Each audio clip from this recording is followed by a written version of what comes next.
ये सभी बैग लेके खड़े हो जाओ और इधर आगे मरो, खड़े हो जाओ जल्दी से।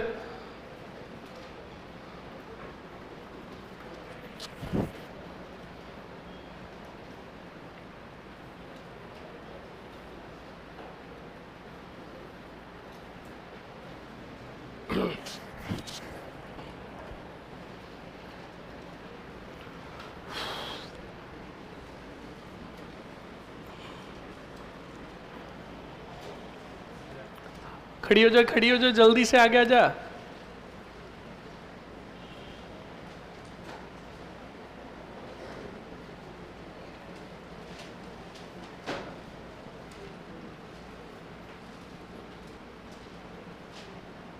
चलो क्लास स्टार्ट करें। ऑल ऑफ गुड आफ्टरनून, कैसे हो सभी? बढ़िया। लास्ट पॉइंट बताओ, कहाँ तक पढ़ा हमने? मेव किसान समझा तो दिया था ना कल, कि नहीं समझाया था? समझाया?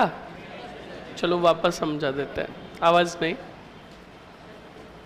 पिछले वाले जो पढ़े वो आपको याद है? किन किन को याद है हाथ खड़ा करना? जिनको याद है वो हाथ खड़े करो। याद है? खड़े हो। अब बताओ निमुचना घटना कब हुई? बहुत बढ़िया, बैठो। पढ़ी रहने देना।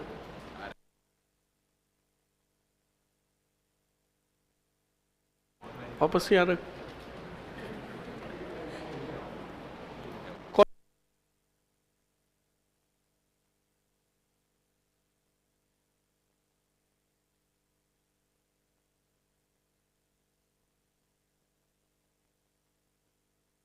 ये बोल रहा है, मैंने बोला ही नहीं।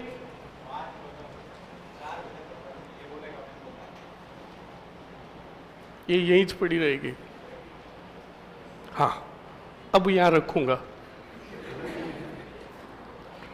उंगली करने की कोशिश की, मार दूंगा सड़क। यस, बॉडीगार्ड आ गया मेरा। चलो, इनको खुश रखना पड़ता है, ये नाराज हो जाते तो हमारी बैंड बजा देते बेटे। चलो, बिल्कुल 14 मई 1925। खड़ा हो। अब बताओ मुझे, निमुचना में गोलियां चलाने का आदेश जारी किसने किया?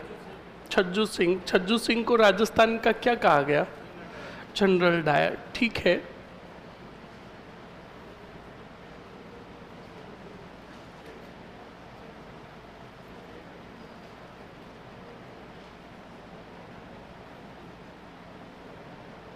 बैठो। और कौन बताएगा? नेक्स्ट। डाबी पंच बोर्ड की स्थापना कब हुई? किसने की? ठीक है। नेतृत्वकर्ता कौन थे? डाबी किसान आंदोलन बोल दो, बरड़ किसान आंदोलन बोल दो।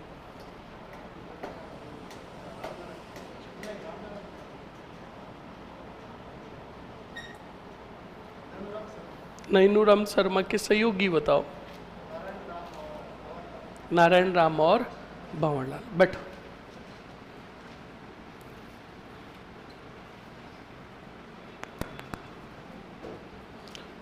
गोविंदपुरा घटना में कौन किसान शहीद हुए थे?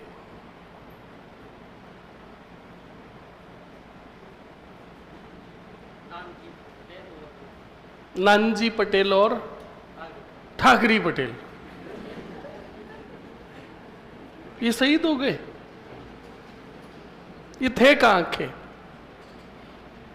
ये कौन से आंदोलन से सब? तो मैं गोविंदपुरा पूछ रहा हूं।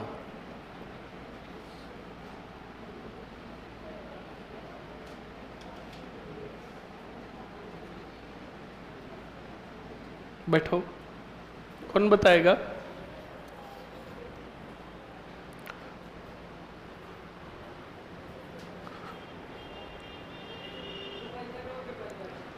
कब हुए थे शहीद? नहीं पता? तो ये कैसे याद हुए? पहले पढ़ा था। बैठो, कौन बताएगा?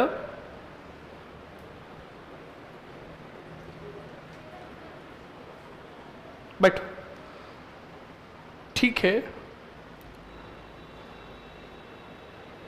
डाबी घटना में झंडा गीत गाते हुए शहीद कौन हुए? कौन बताएगा? डाबी घटना में झंडा गीत गाते हुए शहीद कौन हुए थे? हाँ छोरी खड़ी हो, पास वाली, हाँ तेरे पास वाली खड़ी हो। देवीलाल गुजर। और एक ही शहीद हुए? एक और कौन? ये देवीलाल गुजर तो सहयोगी थे। मैन कौन? ऐसे गाडा रीजो रे गुजरो कल आई थी। हाँ तो कौन, ये गीत किसने गाया? सर वॉइस तो याद नहीं आ रहा है, कौन बताएगा? छोटी बताओ, क्या नाम है तेरा? छोटू ही? क्या बात है, बहुत बढ़िया। पर एक बात कह देता हूँ स्टूडेंट, इससे सीखो, बिल्कुल कह रहा हूँ। गर्ल्स बिल्कुल इससे कुछ सीखो। सबसे क्लास में छोटी है और पूरा का पूरा मतलब जो पढ़ाया वो चीज़ें पूरी याद है इसको। बताओ। नानक जी भीलौर। ये घटना कब हुई थी, डाबी घटना? इकराम हुसैन ने गोलियां चलाई ना? हाँ, बहुत बढ़िया। 2 अप्रैल 1923। गोविंदपुरा घटना कब हुई? 13 जुलाई 1923। इस घटना में कौन कौन शहीद हुए? करपा जी। ओके, आप मुझे बताओ नानजी और ठाकरी पटेल का संबंध किस आंदोलन से है?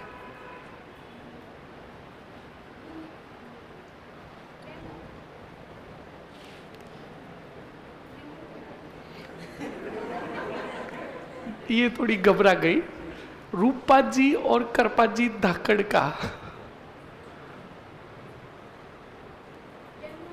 बहुत बढ़िया। नानजी और ठाकरी पटेल का?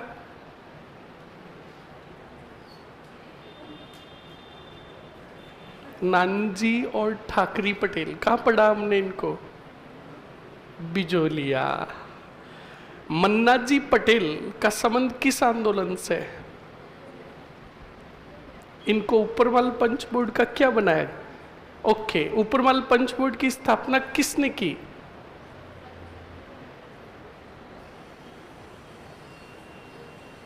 बैठो, बहुत बढ़िया, बैठो। हुआ खड़ा हो।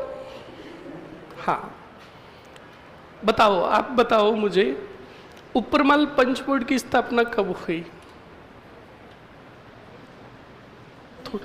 हाँ ये हुई ना बात, 1917। स्थापना किसने की? ओके, यहाँ से एक पर्चा जारी होता था, कौन सा? ठीक है।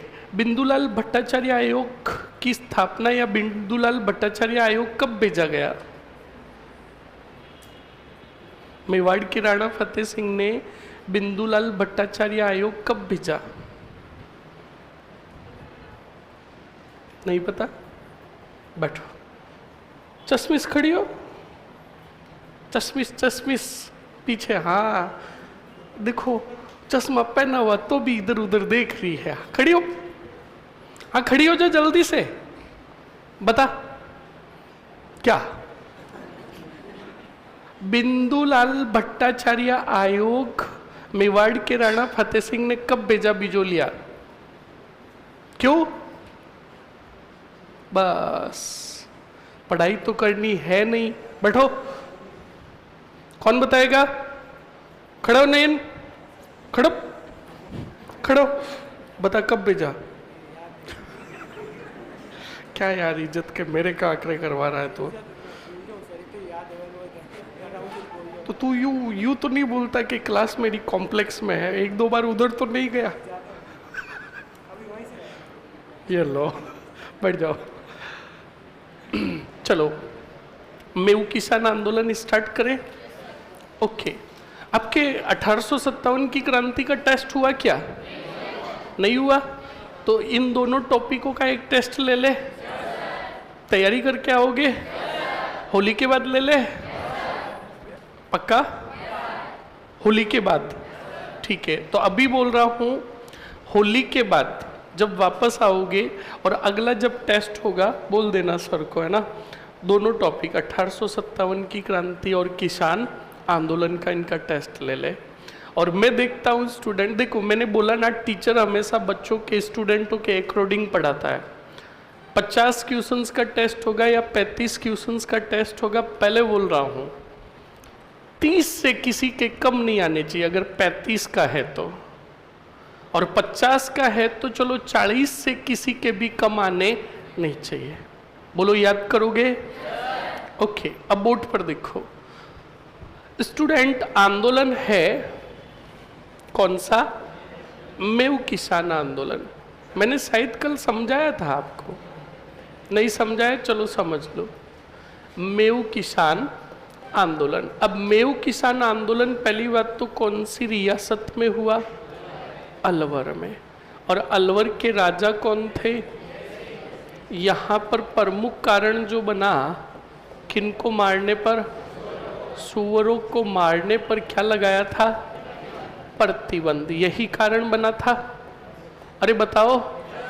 ओके, अब सुनो और समझो अच्छे से स्टूडेंट। यहाँ पर पहले देखो मेऊ थे क्या, और अलवर और भरतपुर को क्षेत्र को क्या कहता है?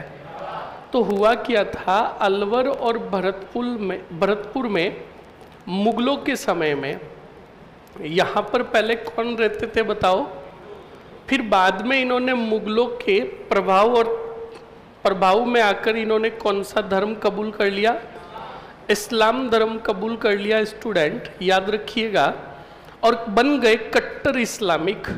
तब इन्हें कहा गया मेव मुसलमान। कौन से मुसलमान? अब इनका मेव बाहुल्य क्षेत्र था किस में? अलवर और भरतपुर में। इसी वजह से इसका नाम पड़ा क्या? तो नो डाउट यहाँ पर जो किसान थे वो कौन सी जाति के थे? अब जब सुअरों को मारने पर क्या लगा? प्रतिबंध। तो अलवर के अंदर हद से भी ज्यादा संख्या बढ़ी किनकी?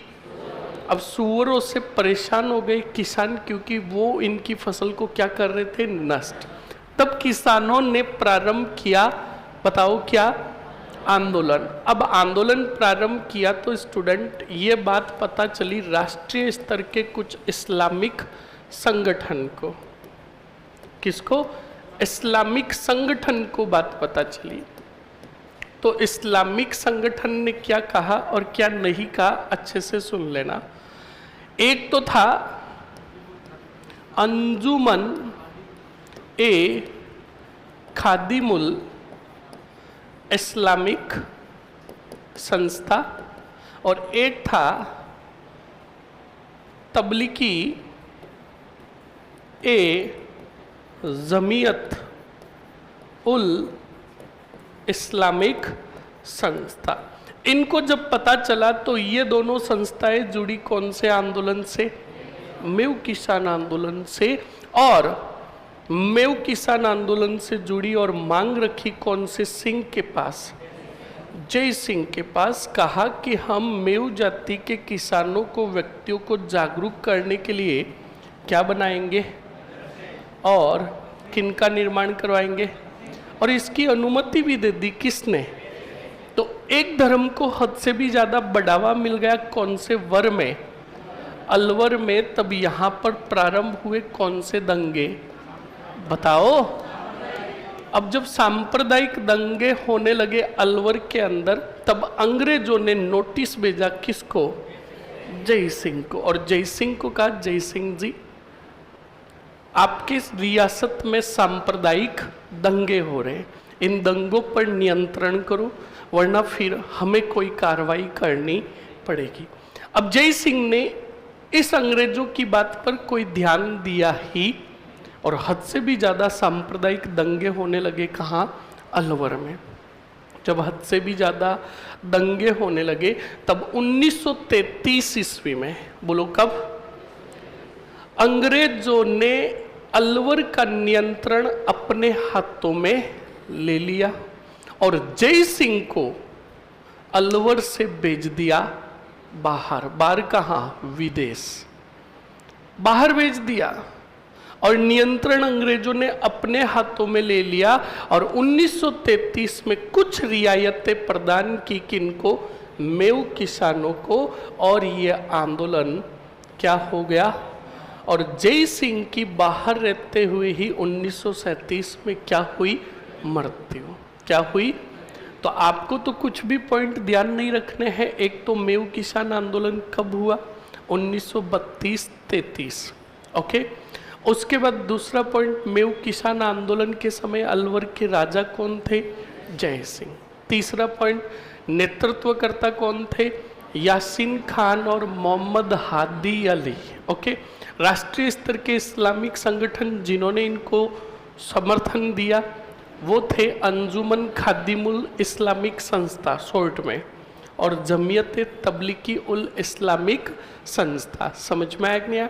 फिर एक पॉइंट और, एकमात्र किसान आंदोलन जहां सांप्रदायिक दंगे हुए। समझ में आया कि नहीं आया? लिखो जल्दी से।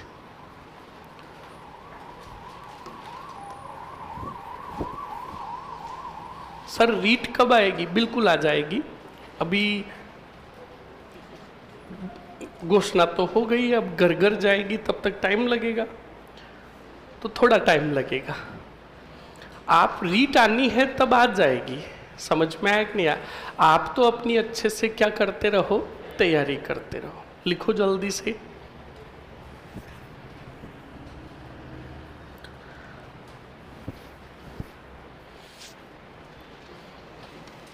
लिखो जल्दी से। मेव किसान आंदोलन कुछ लिखा है क्या मैंने? नेतृत्वकर्ता तक लिखा दिया, आंदोलन का कारण लिखाया, ओके। अब सीधा लिखो, इस आंदोलन को इस आंदोलन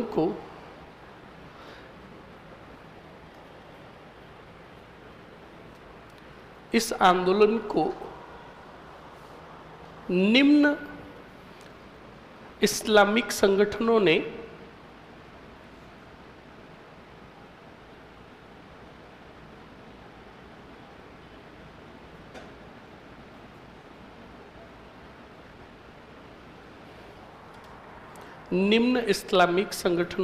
समर्थन दिया। दोनों के नाम लिख लो। अंजुमन एक खादिमुल इस्लामिक संस्था,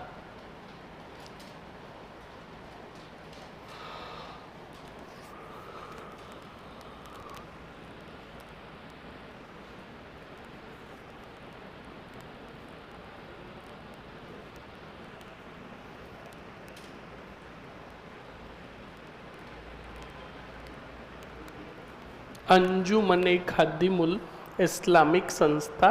दूसरा तबलीगी ए जमीयत, तबलीगी ए जमीयत उल इस्लामिक संस्था, तबलीगी ए जमीयत उल इस्लामिक संस्था। लिख लिया? अब सीधा लिखो स्टूडेंट, एकमात्र किसान आंदोलन जहां सांप्रदायिक दंगे हुए,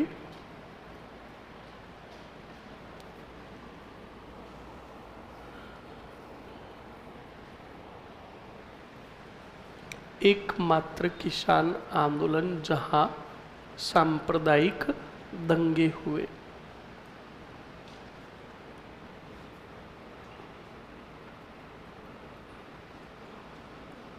सांप्रदायिक दंगे हुए, लिख लिया? ओके। पॉइंट लिखो। 1933 में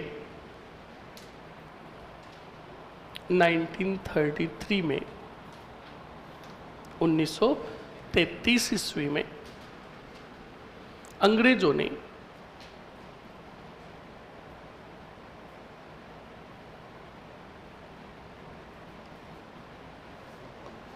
क्या लिखा आपने? 1933 ईस्वी में अंग्रेजों ने अलवर का नियंत्रण अपने हाथों में लिया। अलवर का नियंत्रण अपने हाथों में लिया।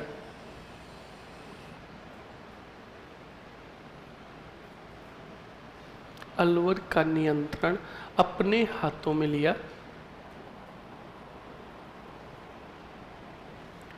तथा जय सिंह को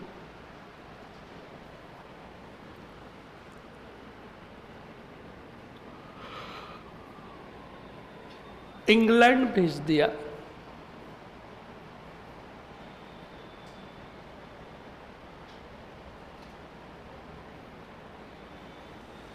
लिख लिया? ओके, जहां रहते हुए लिख दो, जहां रहते हुए 1937 में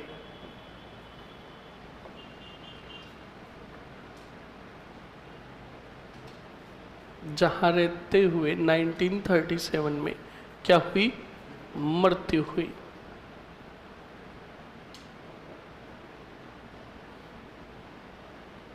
लिख लिया? ओके, अब जय सिंह जी का एक किस्सा सुनोगे कि नहीं सुनोगे? पक्की बात सुनोगे? जय सिंह जी बड़े खतरनाक थे। जय सिंह जी ने बिल्कुल वहाँ बाहर जाने के बाद, अंग्रेजों के देशों में जाने के बाद भी वहाँ पे भी उन्होंने रहने के साथ कॉम्प्रोमाइज़ नहीं किया। उन्होंने कहा क्वालिटी के साथ कॉम्प्रोमाइज़ नहीं। शानो शौकत की ज़िंदगी हम इंडिया में भी जी रहे थे, हमारी रियासत में भी, और यहाँ पर भी हम शानो शौकत की ज़िंदगी जिएंगे। स्टूडेंट, जैसे हमारे घर पर गेस्ट आते हैं ना, गेस्ट, तो गेस्ट की हम बड़ी शानदार आवदर करते कि नहीं करते? उसी प्रकार जैसे शादी के दौरान अगर फूफा का थोड़ा हम अच्छे से ध्यान नहीं रखे तो फूफा नाक बजाता कि नहीं बजाता है? उसी प्रकार सुनो और समझो। जब जय सिंह जी को अलवर से बाहर भेज दिया गया तो जय सिंह जी क्या करते हैं, एक दिन सुबह सुबह जल्दी उठते हैं और मॉर्निंग वॉक के लिए जाते हैं। किसके लिए? मॉर्निंग वॉक, घूमने के लिए जाते हैं। सर आंदोलन की डेट नहीं लिखाई तो लिख लो ना 1932-33, जहाँ पर हेडिंग डाला ना मेव किसान आंदोलन, लिख दो 32-33, 1932-33। अब सुनो, तो बिल्कुल सुबह उठे और मॉर्निंग वॉक के लिए गए, घूमने के लिए गए, तो उनके साथ उनके नौकर भी थे। नौकर साथ में चल रहे थे, कॉम्प्लेन लेकर, जो ही थकते जय सिंह जी को थोड़ा पिला देते। तो बिल्कुल जब घूमकर वापस आ रहे थे स्टूडेंट, तो बिल्कुल मॉर्निंग हो चुकी थी, 9 साढ़े 9 बज चुके थे। मार्केट अंग्रेजों का वहाँ खुलने लगा था। तो ज्यों ही जय सिंह जी एक शोरूम के आगे से निकले तो उनके पीछे जो नौकर चल रहे थे, उन नौकरों ने वो शोरूम देखा, और शोरूम जो था वो कारों का शोरूम था। किनका?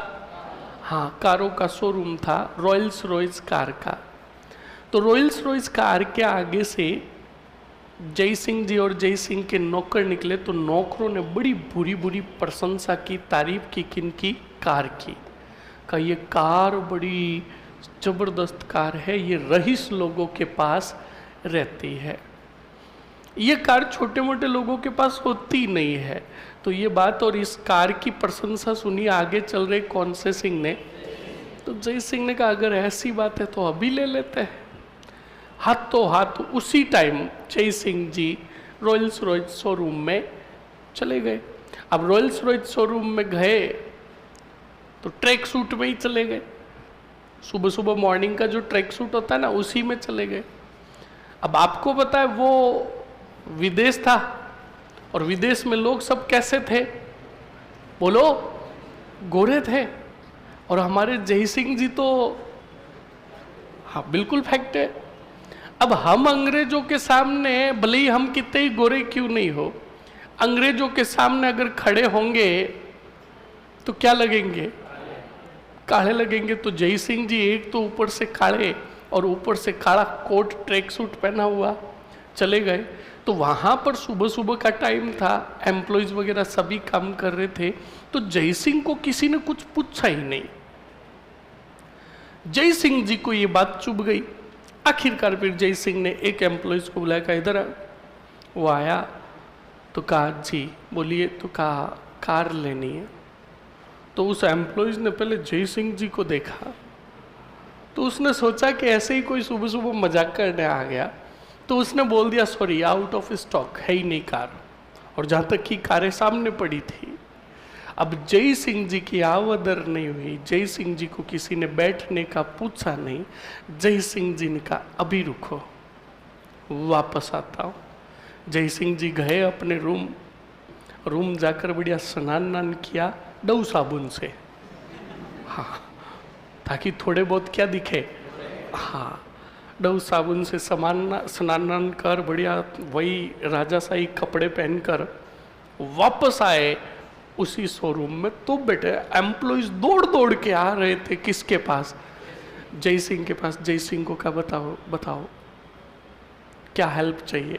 तो जय सिंह ने कहा शट अप, हम नौकरों से बात नहीं करते, तुम्हारे मालिक को बुलाओ। अब बिल्कुल स्टूडेंट ऑनर को बुलाया गया। ऑनर ने कहा जी कहिए। तो कहा कार लेनी है। तो कहा ओके मिल जाएगी, डाउन पेमेंट कितना दोगे। तो कहा शट अप, पूरा कैश। कहा पूरा कैश। कहा बिल्कुल, और तुम्हारे शोरूम में जितनी कारें हैं पूरी बुक कर दो। कहा पूरी।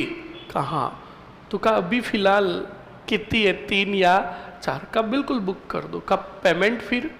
का पूरा कैश। तो कहा इतना कैश। का बिल्कुल। कहा आपके पास है तो सही। तो कहा चिंता मत करो, अगर हमारे पास होगा या नहीं होगा, और नहीं होगा तो हम एक हमारी रियासत में संदेश भेजेंगे, करो में वर्दी कर दो। क्या कर दो, पर तुझे तेरा पैसा पूरा मिलेगा कैश में। बिल्कुल स्टूडेंट, कहा जाता है कि कार ले ली किसने, जय सिंह जी ने। और जय सिंह जी ने तो कार ली, खुद ने नहीं चलाई।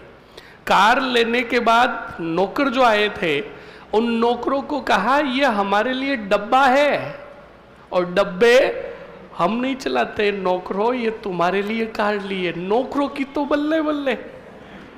अब नौकर बेटे रॉयल्स रॉयस कार लेकर घूम रहे हैं पूरे शहर में। और जय सिंह जी ने उन नौकरों को कहा कि तुम कार चलाओगे तो सिर्फ उस शोरूम के चारों तरफ, और इस कार के आगे झाड़ू लगवाओ।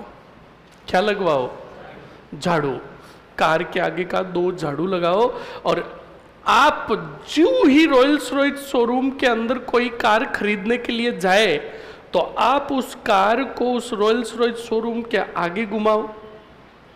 झाड़ू के आगे क्या इकट्ठा हो, कचरा, उस कचरे को इकट्ठा करो और उस कार में डालो। नौकर बेटे बड़े खतरनाक थे। नौकर एक खड़ा रहता रॉयल्स रॉयस शोरूम के गेट के पास, ज्यों ही कोई कस्टमर आता हुआ दिखाई देता तो इशारा करते ला। तो वो भाई नौकर एक हाथ ऐसे एक हाथ ऐसे, और गाड़ी कौन सी, Rolls Royce. Rolls Royce car जिसके आगे झाड़ू लगे हुए, शोरूम के मेन गेट के आगे जाकर कार को रोकता, आगे कचरा इकट्ठा होता, उस कचरे को इकट्ठा करके उसी कार के डिक्की में डालता। तो अंदर जो कस्टमर जाता वो कहता oh my God it's a खचरा पात्र। कौन सा पात्र, हम ये कार नहीं लेगा। अब रॉयल्स रॉयस कार की वैल्यू धीरे धीरे धीरे धीरे क्या होने लगी, घटने लगी। अब कोई कार खरीद ही नहीं रहा था। ओनर ने कहा मैं दिवालिया हो जाऊंगा। तो ओनर ने वापस बुलाया कौन से सिंह को, जय सिंह को। और जय सिंह को कहा आपको हाथा जोड़ी का काम है, आप ये झाड़ू उतरवा दो। किसके आगे से, जय सिंह जी ने कहा झाड़ू नहीं उतरेंगे। तो कहा इसके पीछे रीजन क्या है, कि रीजन ये है कि जब हम कार लेने आए थे तब तुम्हारे सर्वेंट्स ने हमारे साथ तुम तड़ाम से बात की, हमारी आवदर नहीं की। और हम कौन से थान के हैं, और राजस्थान है प्रधान, झाड़ू तो खुलने वाले नहीं है। तब उस ओनर ने कहा तुम चाहो तो एक कार और ले लो ऐसे ही, पर ये झाड़ू उतरवा दो वरना मैं दिवालिया हो जाऊंगा। तो कहा तुझे रियलाइज हो रहा है तेरी गलती का? कहा बिल्कुल हो रहा है। तो कहा ठीक है, झाड़ू तो नहीं उतरेंगे पर मैं इन कारों को भेज देता हूं। कहा? अपनी रियासत अलवर में। अलवर की नगर पालिका में ये कचरा ही उठाएगी। समझ में आया कि नहीं आया? तो एक राजा हमारे ऐसे भी हुए जो अंग्रेज कहते थे ये हमारी शानो शौकत और आरामदायक कार है। उस कार में तो जय सिंह जी कहते थे तुम जिसको शानो शौकत की कार कहते हो वो कारें हमारी रियासत में नगर पालिका का कचरा उठाती है। देखना चाहोगे? देखना चाहोगे? बताओ इनको। सुनो, लिखो गूगल पे जाके, लिखो अलवर के राजा जय सिंह व रॉयल्स रॉयस कार।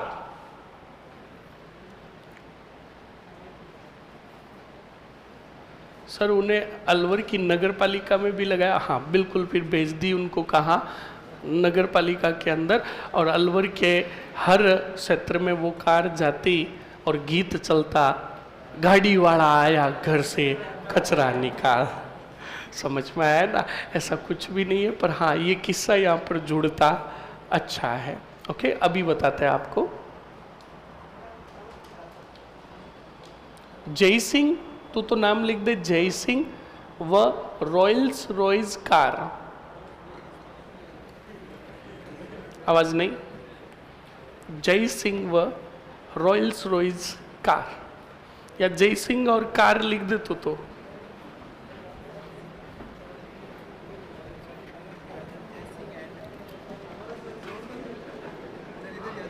हाँ लिख आगे। जय सिंह लिख दिया, कार लिख दे, CAR। खोल। हाँ इस पे फोटो, इमेज पे जाओ ना, गूगल पे सर्च करके। आवाज नहीं रहे वरना कार के टायर बेच दूंगा अभी।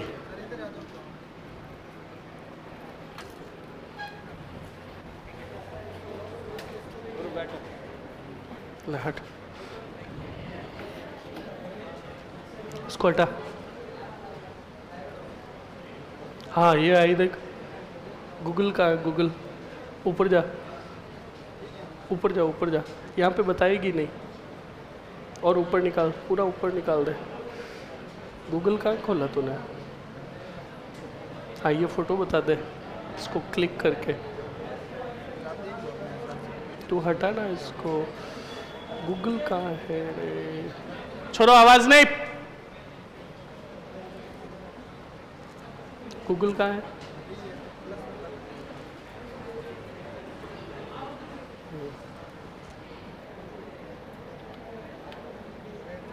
नहीं नहीं, बैठना नहीं है। जय सिंह आ गया।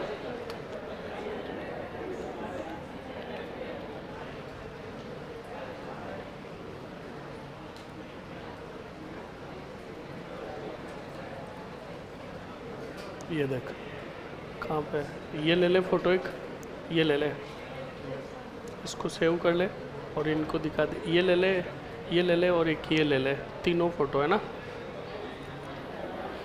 आवाज नहीं रही? चलो अभी फोटो आपको दिखाएंगे, तब तक हेडिंग डालो शेखावटी किसान आंदोलन।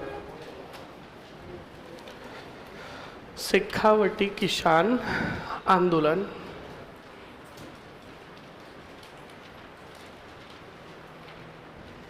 शेखावटी किसान आंदोलन हेडिंग डालकर बोर्ड पर देखो अच्छे से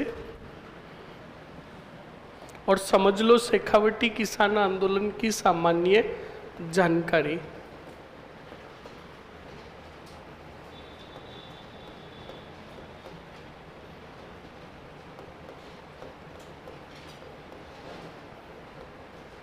अब सुनो और समझो।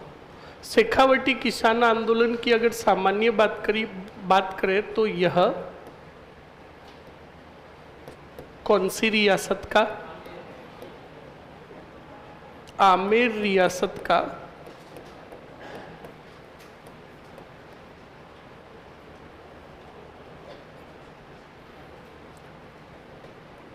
क्या था?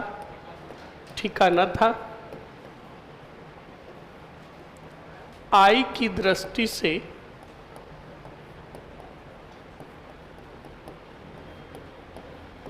महत्वपूर्ण ठिकाना।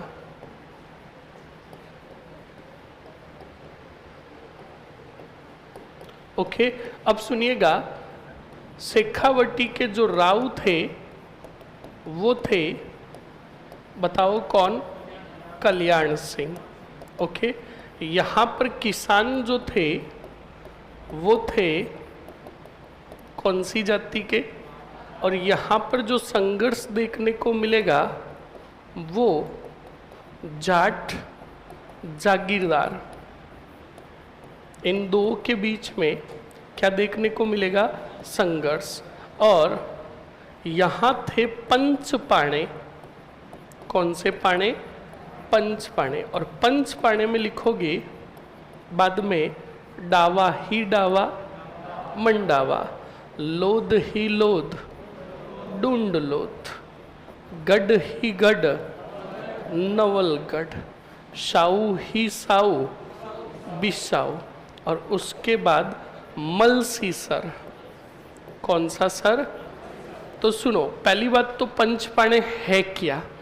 शेखावटी क्षेत्र की जितनी उपज भूमि थी उस उपज भूमि का 90% उपज क्षेत्र जो आता था वो कितने गांवों में आता था?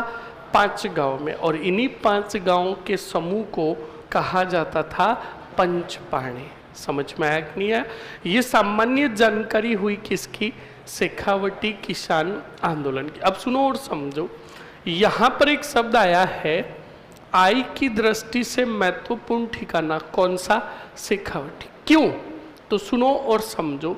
शेखावटी आई की दृष्टि से इसलिए महत्वपूर्ण ठिकाना था क्योंकि इसमें 400 प्लस क्या थे? बताओ। अब बताओ, जिस ठिकाने में 400 प्लस गांव होंगे वहां से आय भी अच्छी होगी। किसको? रियासत को। समझ में आया कि नहीं आया? तो इस बात को ध्यान रखें, लिख लो जल्दी से। शेखावटी किसान आंदोलन की सामान्य जानकारी।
सर एक बार भू बंदोबस्त बता दो। बिल्कुल, अभी यहाँ पर भू बंदोबस्त आएगा शिवराज, तब अच्छे से जान लेना।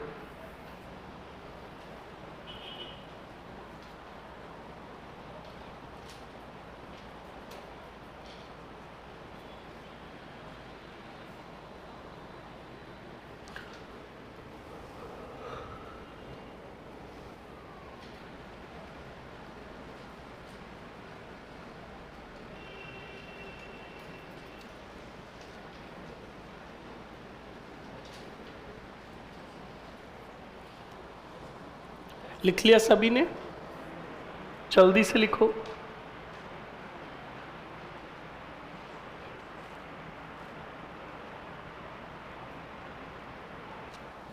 लिख लो जल्दी से।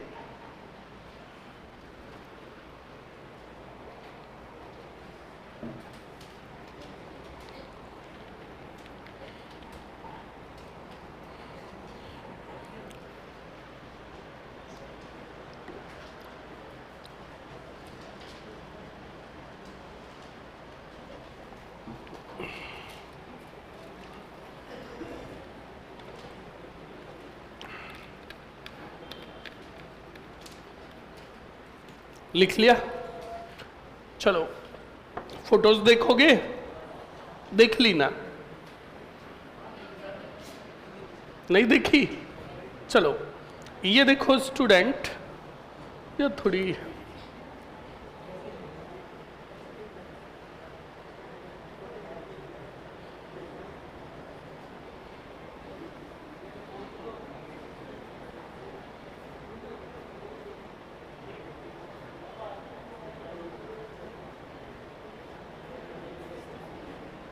देखो, ये सांप नहीं दिखाई दे रही होगी, ये देखिए, ये रॉयल्स रॉयस, ये क्या लगे हुए हैं? झाड़ू।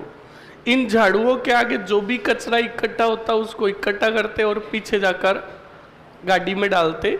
और एक ये फोटोज वही फोटोज है, मतलब वापस ऐसी ऐसी कहा जाता है जयसिंह के पास 3 से 4 कारें थी, और जिन कारों में अंग्रेज घूमते थे उन कारों में तो जयसिंह जी अपनी रियासत का कचरा उठवाते थे। समझ में आया कि नहीं आया? तो ठरका ऐसा भी होना चाहिए। समझ में आया ना? और मैं तो तुम्हें खुद को भी कहूँगा कि अपनी लाइफ में इतना सक्सेस हो जाओ कि कोई भी चीज़ खरीदने के पहले किसके बारे में सोचना नहीं पड़े?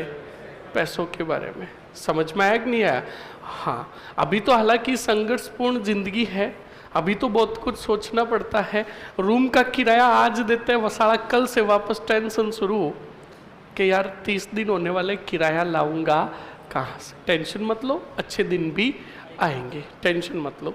तो अब सुनो और समझो, यहाँ पर हुआ क्या था शेखावटी के क्षेत्र में।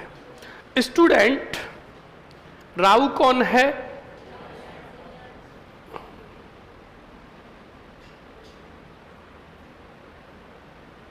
राव कौन है? कल्याण सिंह। कल्याण सिंह के पहले राव थे, बताओ कौन? माधो सिंह। कौन थे? और माधो सिंह दुनिया छोड़कर चले गए। तब आपको भी पता है हमारे राजस्थान के अंदर अगर कोई व्यक्ति दुनिया छोड़कर चला जाता है तो उसके पीछे शोक मनाया जाता है। और शोक कितने दिन का रहता है? 12 दिन। और अब राव जो बनेंगे वो कौन बनेंगे? तो कल्याण सिंह ने सबसे पहले तो क्या किया और क्या नहीं किया, पहले वो जानो और समझो अच्छे से। स्टूडेंट, आपको पता है हमारे ग्रामीण क्षेत्र के अंदर का रिवाज बताता हूँ, शहर में तो ऐसा होता होगा या नहीं होता होगा मुझे नहीं पता।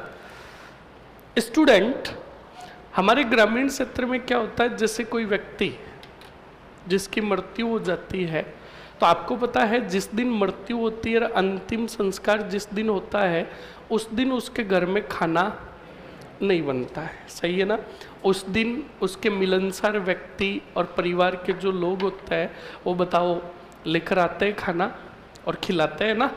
वैसे ही सुनो, अब पीछे जो 11 दिन बचेंगे ना, 11 दिन किसके घर पर खाना बनेगा? उस मृतक व्यक्ति के घर पर। और उसके जितने कितने भी परिवार वाले होंगे वो सब किसके घर पर खाएंगे? मृतक घर पर ही खाएंगे। अब वो व्यक्ति खाना कैसा करेगा, खाना कैसा बनाएगा, वो उसकी कंडीशन पर निर्भर करता है। जैसे हम अगर बात करें तो कोई गरीब आदमी है तो वो बेचारा 11 दिन तक तो रोटी और सब्जी खिलाएगा और 12वें दिन थोड़ा बहुत बढ़िया कर देगा। और अगर कोई व्यक्ति खूब सारे पैसों वाला है तो वो तो कहेगा 12 दिन 12 पकवान करो। सही है कि नहीं? वो उसके घर पर डिपेंड करता है, स्थिति पर। इधर देखो, दुनिया छोड़कर गए कौन से सिंह? माधो सिंह, अब पीछे राव कौन? तो कल्याण सिंह ने कहा माधो सिंह जी के पीछे 12 दिन करो डारा ही डारा भंडारा। कौन सा डारा? अब 12 दिनों तक खाना किया किसने? कल्याण सिंह ने। किसके पीछे? और मृत्यु भोज के दिन पूरे शेखावटी को बुलाया। और आपको पता है हमारे राजस्थान में राजस्थानी किसी बात पर कॉम्प्रोमाइज कर सकते हैं, जीमने के मामले में नहीं। न्यूता आओ चाहे मत आओ, जीमन ठोकर तो आ ही जाता है। वो जीमन पर डिपेंड करता है, न्यूते पर नहीं। अब जैसे सपोज करो एक आदमी के घर पर न्यूता आ रखा, न्यूता का मतलब तो समझते हो ना?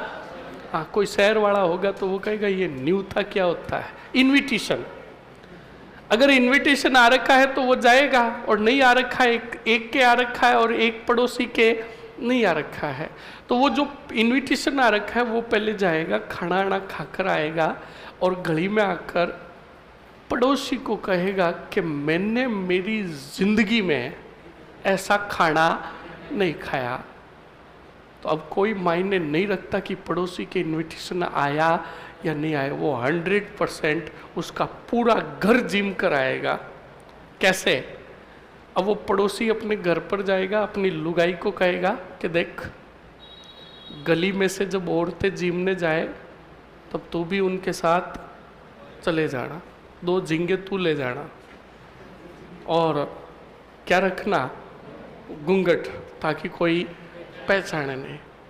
और थोड़ा दोपहर होगा तब 2 झींगों को मैं लेकर चला जाऊंगा, क्या फर्क पड़ेगा, किसको पता चलेगा? और सारा पूरा घर ठोक कर आ जाएगा। अब वो तो खाकर आएंगे ही आएंगे, वापस जब आएंगे तो झींगे कितने हैं? 4 झींगे, दोनों हाथों में 2-2 गुलाब जामुन। देख लो, ये गांव में होता है बिल्कुल। और गांव में तो बूढ़ी डोकरियों का सिस्टम अलग ही है, जो आगे बताऊंगा, अभी नहीं। समझ में आया कि नहीं आया? तो इधर सुनो और समझो। तो कल्याण सिंह जी ने भी माधो सिंह के पीछे 12 दिनों तक खूब सारा क्या किया। अब एक बात बताओ स्टूडेंट, खाना क्या बातों से हो जाता है क्या? पैसा नहीं लगता है। तो राजकोष जो था वो उड़ा दिया किसके पीछे? माधो सिंह के पीछे नहीं, माधो सिंह के मृत्यु भोज के पीछे, कि माधो सिंह के पीछे उड़ा दिया। माधो सिंह की मृत्यु भोज के पीछे राजकोष उड़ा दिया, खजाना मतलब पैसे खर्च कर दिए। अब उन्हें चुकाना था तलवार बंधाई कर, क्योंकि मैंने आपको बताया ना, जब भी कोई भी नया राव बनता तो उस नए राव को रियासत के राजा को देना होता था एक कर, जो कहलाता था तलवार बंधाई कर। अब तलवार बंधाई कर भी चुका दिया। अब कल्याण सिंह जी को चुकाना था वार्षिक कर। कौन सा कर? और राजकोष में इतना खजाना नहीं था कि चुका दे क्या? वार्षिक कर। तब बिल्कुल मंत्रियों ने सबने कहा कल्याण सिंह जी को, का कल्याण सिंह जी राजकोष में इतना खजाना नहीं है कि हम वार्षिक कर चुका सके। तो कल्याण सिंह जी ने कहा चिंता मत करो, कर की व्यवस्था हो जाएगी। तो कहा कैसे? तो कहा एक काम करो, 50% करों में क्या कर दो? वर्दी। कितनी? बोलो। तो मंत्रियों ने कहा राव जी क्या कर रहे हो? तो कहा करों में वर्दी कर रहे हो, और क्या कर रहे हो? तो कहा कितनी कर रहे हो, कुछ पता है? तो कहा 50%। तो कहा 50% करों में वर्दी करोगे तो 400 प्लस गांव है, हर गांव से अगर 10-10 किसान भी लठ लेकर आए तो 4000 होंगे। तो कल्याण सिंह जी ने कहा तुम्हें टेंशन क्यों हो रही है? कहा 4 तुम्हारे पड़ेंगे तो 2 हमारे भी पड़ेंगे। कल्याण सिंह जी ने कहा चिंता मत करो, कर वसूलेंगे, आप तो सिर्फ क्या कर दो? लागू कर दो। तो बताओ कल्याण सिंह ने कितने प्रतिशत करों में वर्दी कर दी? अब 50% अचानक करों में वर्दी हुई तो 400 प्लस गांव थे, हर गांव से 100 किसान या 50-50 किसान इकट्ठा हुए, लठ लेकर और कमर बांध कर आ गए। कहाँ? सीख कर। कहाँ आ गए? क्योंकि राव कहाँ बैठता था? सीकर आ गए और राव कल्याण सिंह के रावड़े को ठिकाने को आकर चारों तरफ से और कहा, बाहर आओ। कौन? कल्याण सिंह। अब मंत्रियों ने कहा जाओ बाहर जाओ। तो कहा बिल्कुल हम जा रहे, तुम अलमारियां साफ करो, क्या आएगा कर। मंत्रियों ने कहा गजब आदमी है, बाहर लट लेकर खड़े हैं, भाई को अभी भी फीलिंग आ रही है कि क्या आएंगे कर। तो सुनो, बिल्कुल यही तो मास्टर माइंड होता है। बिल्कुल कल्याण सिंह जी बाहर आए जब उन्होंने बिल्कुल अपना चेहरा जो था वो चिंता के भाव से उतार लिया, चेहरा उदास था उनका। आए और सीधा आकर किसानों के सामने जमीन पर बैठ गए। कहाँ बैठ गए? जमीन पर बैठ गए और जमीन पर बैठकर एक हाथ से अपना यूं भोगना पकड़ लिया। तब किसानों को ये बात अच्छी नहीं लगी। किसानों ने सोचा कि हम खुद राव का क्या कर रहे हैं, अपमान। तो सभी किसानों ने कहा कि देखो राव जी, आप जमीन पर मत बैठो, आपके बैठने का स्थान ये नहीं है। आप अंदर से बैठने के लिए आपके लिए कोई चेयर वगैरह सिंहासन वगैरह मंगाओ, उस पर बैठो, जो भी बात होगी बाद में हो जाएगी। तो कल्याण सिंह जी ने कहा देखो किसानों, मैं सीधी बात आपको बताता हूँ कि माधो सिंह जी दुनिया छोड़कर चले गए। आपको भी पता है मैंने उनके पीछे 12 दिन तक क्या किया, भंडार। आधा राजकोष वहां पर खर्च हो गया। उसके बाद मैंने चुका दिया तलवार बंदाई कर।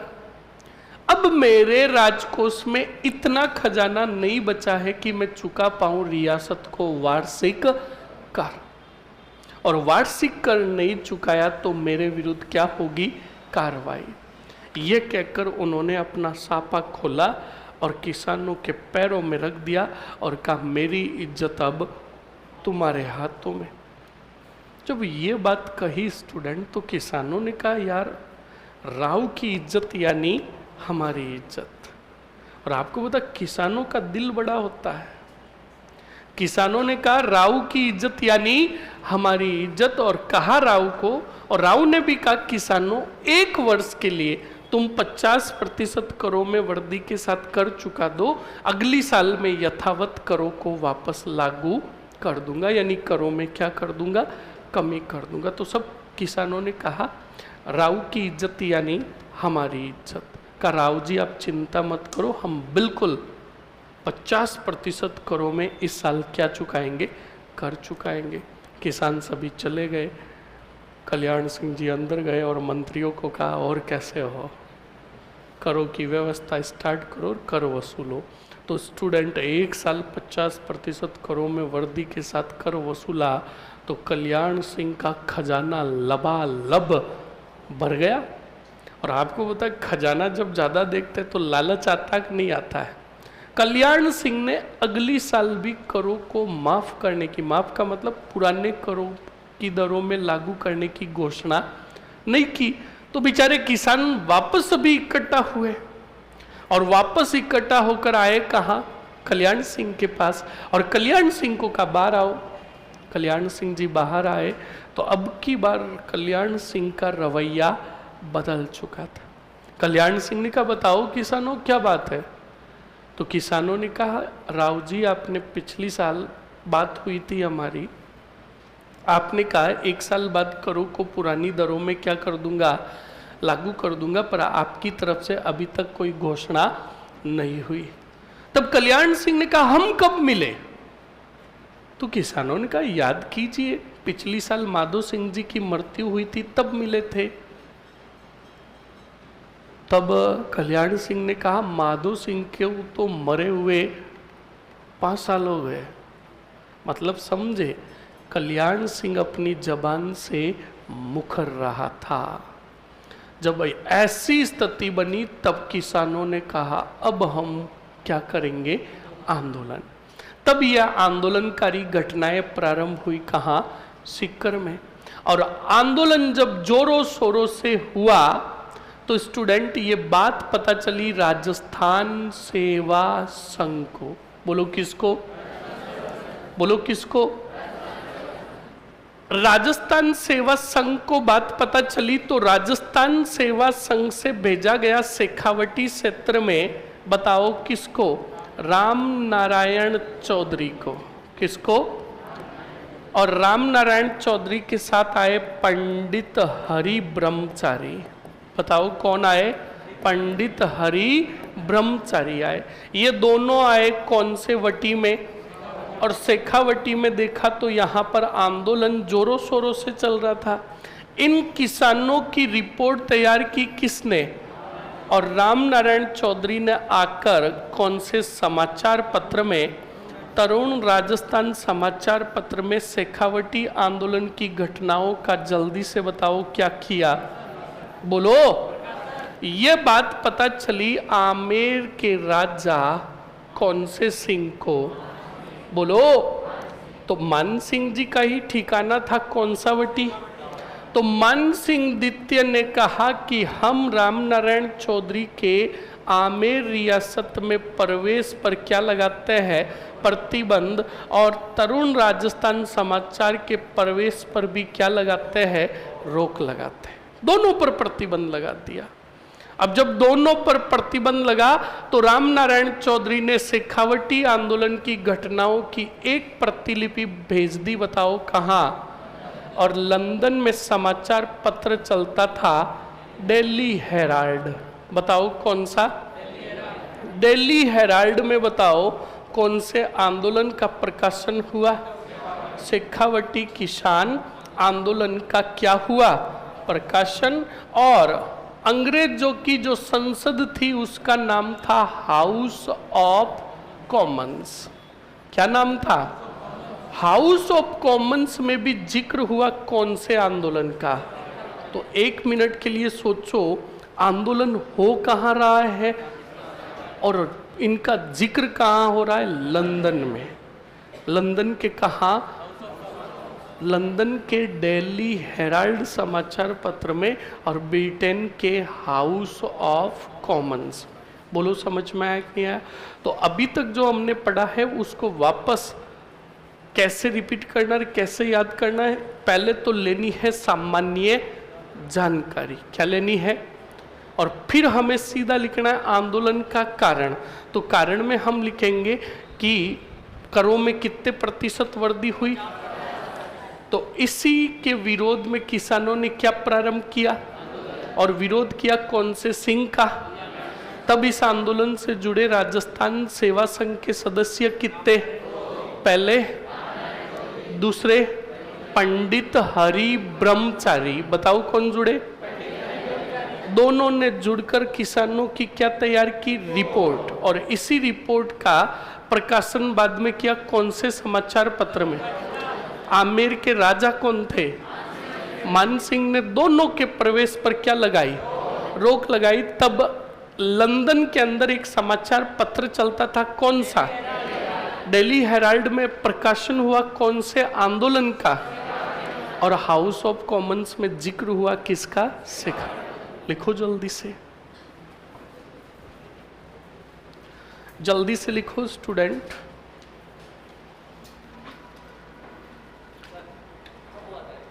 नाइनटीन 1922 लिख लिया। चलो अब लिखो स्टूडेंट आगे आंदोलन का कारण। लिखो आंदोलन का कारण।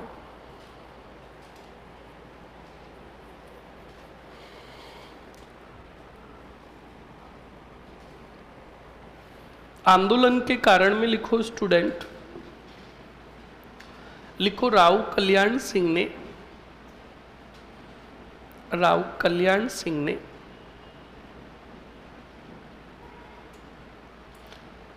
करों में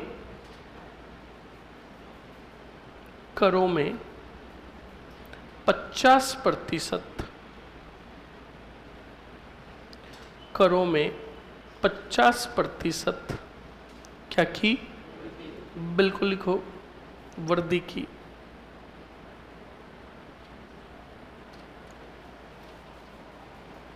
लिख लिया? ओके, नेक्स्ट आगे बढ़ो स्टूडेंट। लिखो, किसानों ने 1922 ईस्वी में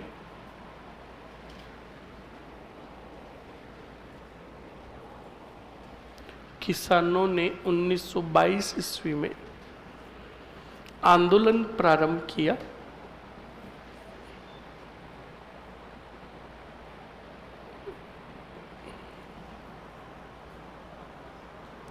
आंदोलन प्रारंभ किया, लिख लिया। लिखो, इस आंदोलन से इस आंदोलन से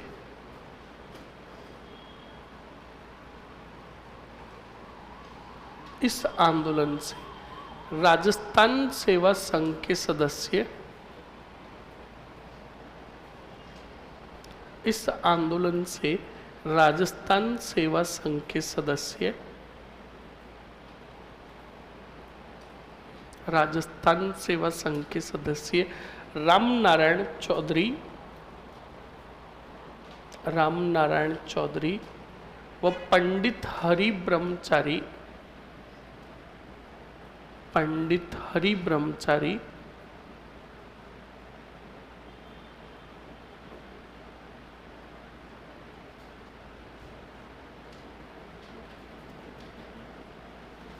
इस आंदोलन से जुड़े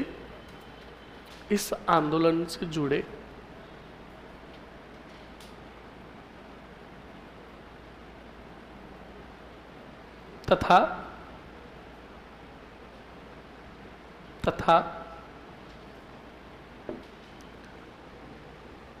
शेखावटी किसान आंदोलन की घटनाओं का प्रकाशन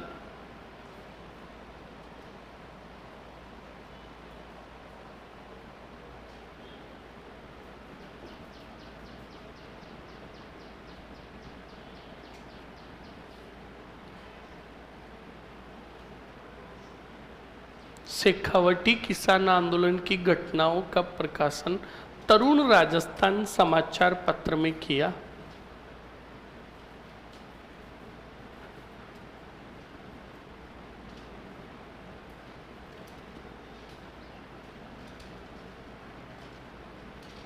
तरुण राजस्थान समाचार पत्र में किया। लिखो, आमेर रियासत ने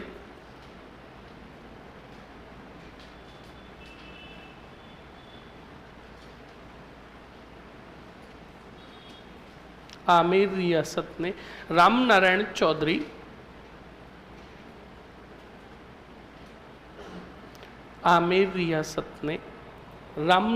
चौधरी व तरुण राजस्थान समाचार पत्र के प्रवेश पर क्या लगाई? रोक लगाई।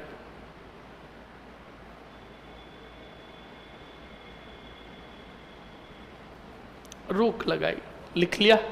अब बताओ, 2 पॉइंट बड़े महत्वपूर्ण पॉइंट है। एक तो शेखावटी किसान आंदोलन की घटनाओं का प्रकाशन होगा लंदन के डेली हेराल्ड समाचार पत्र में, और एक होगा ब्रिटेन के हाउस ऑफ, लिखो जल्दी से, डबल स्टार और नोट लगाकर लिखो, शेखावटी किसान आंदोलन की घटनाओं का प्रकाशन, शेखावटी किसान आंदोलन की घटनाओं का प्रकाशन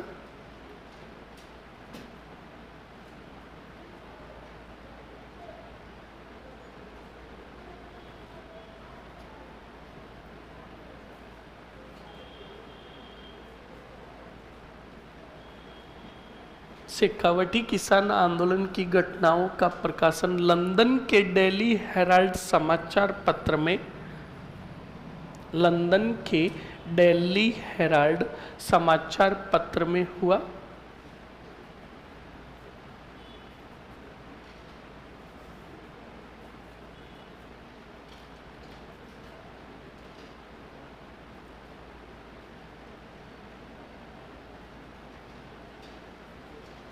तथा इसका जिक्र ब्रिटेन के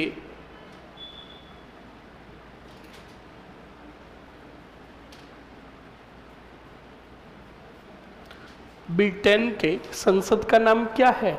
हाउस ऑफ कॉमन्स में हुआ, हाउस ऑफ कॉमन्स में हुआ। हाउस ऑफ कॉमन्स, कॉमन आधा स, हाउस ऑफ कॉमन्स में हुआ। लिख लिया? अरे लिख लिया ना? ओके, चलिए अब सुनो और समझो अच्छे से आगे क्या होगा और क्या नहीं होगा। अब स्टूडेंट, जब हाउस ऑफ कॉमन्स में जिक्र हुआ शेखावटी किसान आंदोलन का, तब अंग्रेजों ने संदेश भेजा आमेर रियासत को, और आमेर रियासत के कौन से राजा को? मन सिंह को। मन सिंह को कहा कि आपकी रियासत के शेखावटी ठिकाने में ऐसी ऐसी घटनाएं हो रही है जिनका जिक्र हमारे हाउस ऑफ कॉमन्स में हुआ, इसलिए जल्द से जल्द किसानों की समस्याओं का क्या करवाए? समाधान। तो मान सिंह ने क्या किया? अपनी रियासत से एक अंग्रेज अधिकारी को भेजा जिसका नाम था ग्लेसी। क्या नाम था? क्या नाम था? उस ग्लेसी को कहा तू सीकर जा और लागू कर नवीन भू बंदोबस्त पद्धति।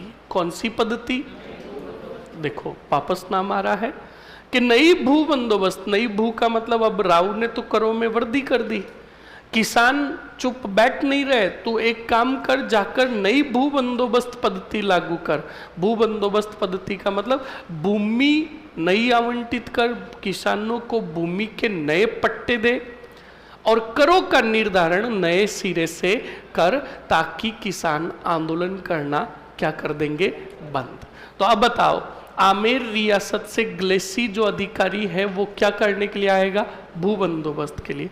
उधर जब ये बात कल्याण सिंह को पता चली तो कल्याण सिंह जी खुरापाती दिमाग के, कल्याण सिंह जी को पता चला कि भू बंदोबस्त के लिए ग्लेसी आ रहा है, तो कल्याण सिंह जी का कोई बात नहीं, आने दो, हम उनको भी लपेट लेंगे और करों को तो इतना लूटेंगे, करों मतलब किसानों को करों में इतना लूटेंगे कि किसानों को पता ही नहीं चलेगा। कुछ कुछ छोरे होते हैं ना जिनका पढ़ाई में तो 1% भी मन नहीं लगता, पर दूसरी एक्टिविटी में उनका मन जबरदस्त लगता है, माइंड इतना दौड़ता है कि पूछो ही मत।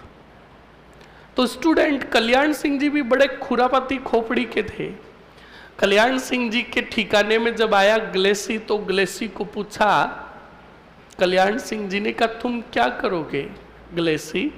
तो ग्लेसी ने कहा मैं न्यू लैंड सेटलमेंट कंडक्ट करूंगा, मतलब नवीन भू बंदोबस्त लागू करूंगा। तो कहा भू बंदोबस्त के तहत करेगा क्या? तो कहा मैं भूमि की पैमाइश करूंगा। पैमाइश का मतलब समझे? भूमि को मापूंगा और माप कर किसानों को पट्टे दूंगा, और जितनी भूमि के पट्टे मिले उसके आधार पर करों को तय करूंगा। तो कहा ठीक है, हम जो कहेंगे वो करोगे, जिसमें तुम्हारा भी फायदा हमारा भी फायदा। तो कहा क्या करना है? तो कहा तू भूमि मापेगा किससे? तो तुम बताओ, भूमि मापने के यंत्र को क्या कहता है? बोलो, जरीब। क्या कहता है? बोलो। हाँ, कहा मैं जरीब से मापूंगा।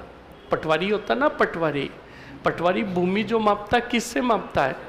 हाँ, तो देखो अब माइंड देखना कल्याण सिंह जी का कैसे लूटेंगे।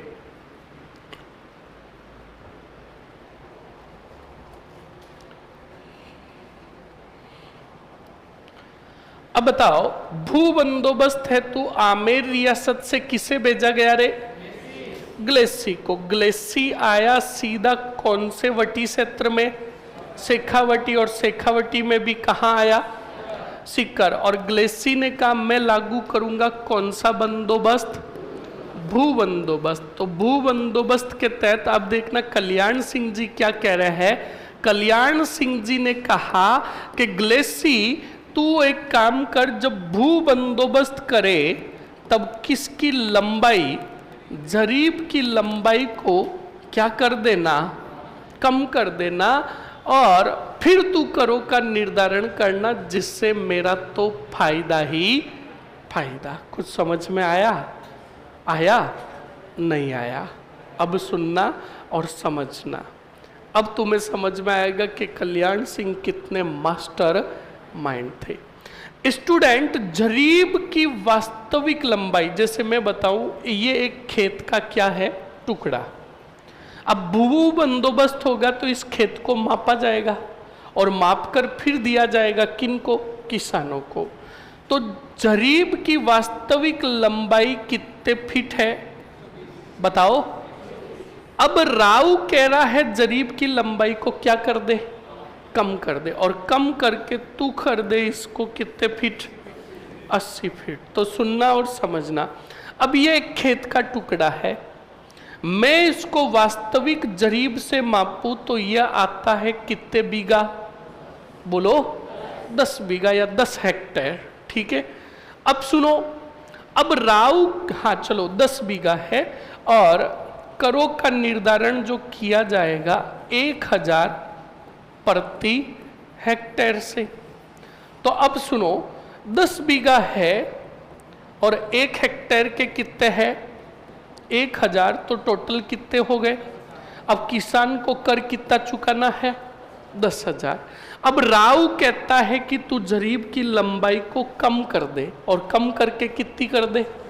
अब इसी 10 बीघा खेत को 80 फीट की जरीब से मापा जाएगा, तो बताओ बीघों की संख्या में वृद्धि होगी कि नहीं होगी, बोलो। अब मैं इस जरीब से मापूं तो लगभग ये आएगा कितने बीघा, बोलो 15 बीघा। 1 हेक्टेयर के कितने हैं, 1000। और बताओ किसानों से कितने लिए जाएंगे, और वास्तविक रूप से कितने देने थे, कितने हजार का नुकसान, किनको नुकसान, फायदा किसका, बोलो। समझ में आ गया। तो सोच लो राव कितना मास्टर माइंड था। राव ने कहा तू जरीब की लंबाई घटा दे, जिससे बीघों की संख्या में क्या हो जाएगी, वृद्धि, और बीघों की संख्या के आधार पर ही तू तय करेगा क्या कर, जिसमें मेरा फायदा ही फायदा। तो बिल्कुल स्टूडेंट, जरीब की लंबाई घटाई गई और किसानों को जब जमीन के पट्टे दिए गए तो किसानों को शक हुआ।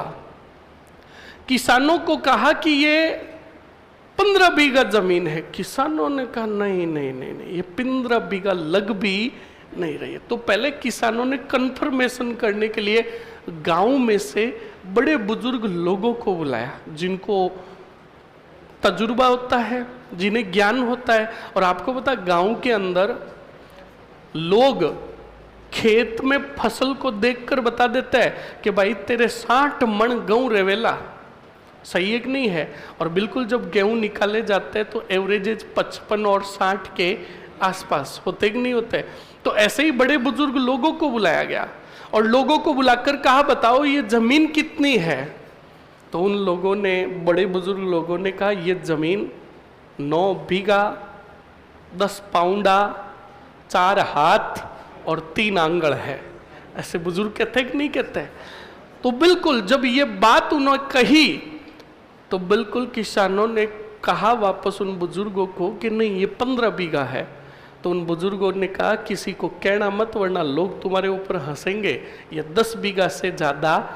तो अब बताओ किसानों को पता चल गया कि जरीब की लंबाई को क्या किया गया और हमें लूटने का नया तरीका निकाला किसने, कल्याण सिंह ने। तो वापस बताओ इस भू बंदोबस्त का जोरों शोरों से क्या हुआ बताओ, अरे बताओ, विरोध हुआ और आंदोलन जोरों से चला।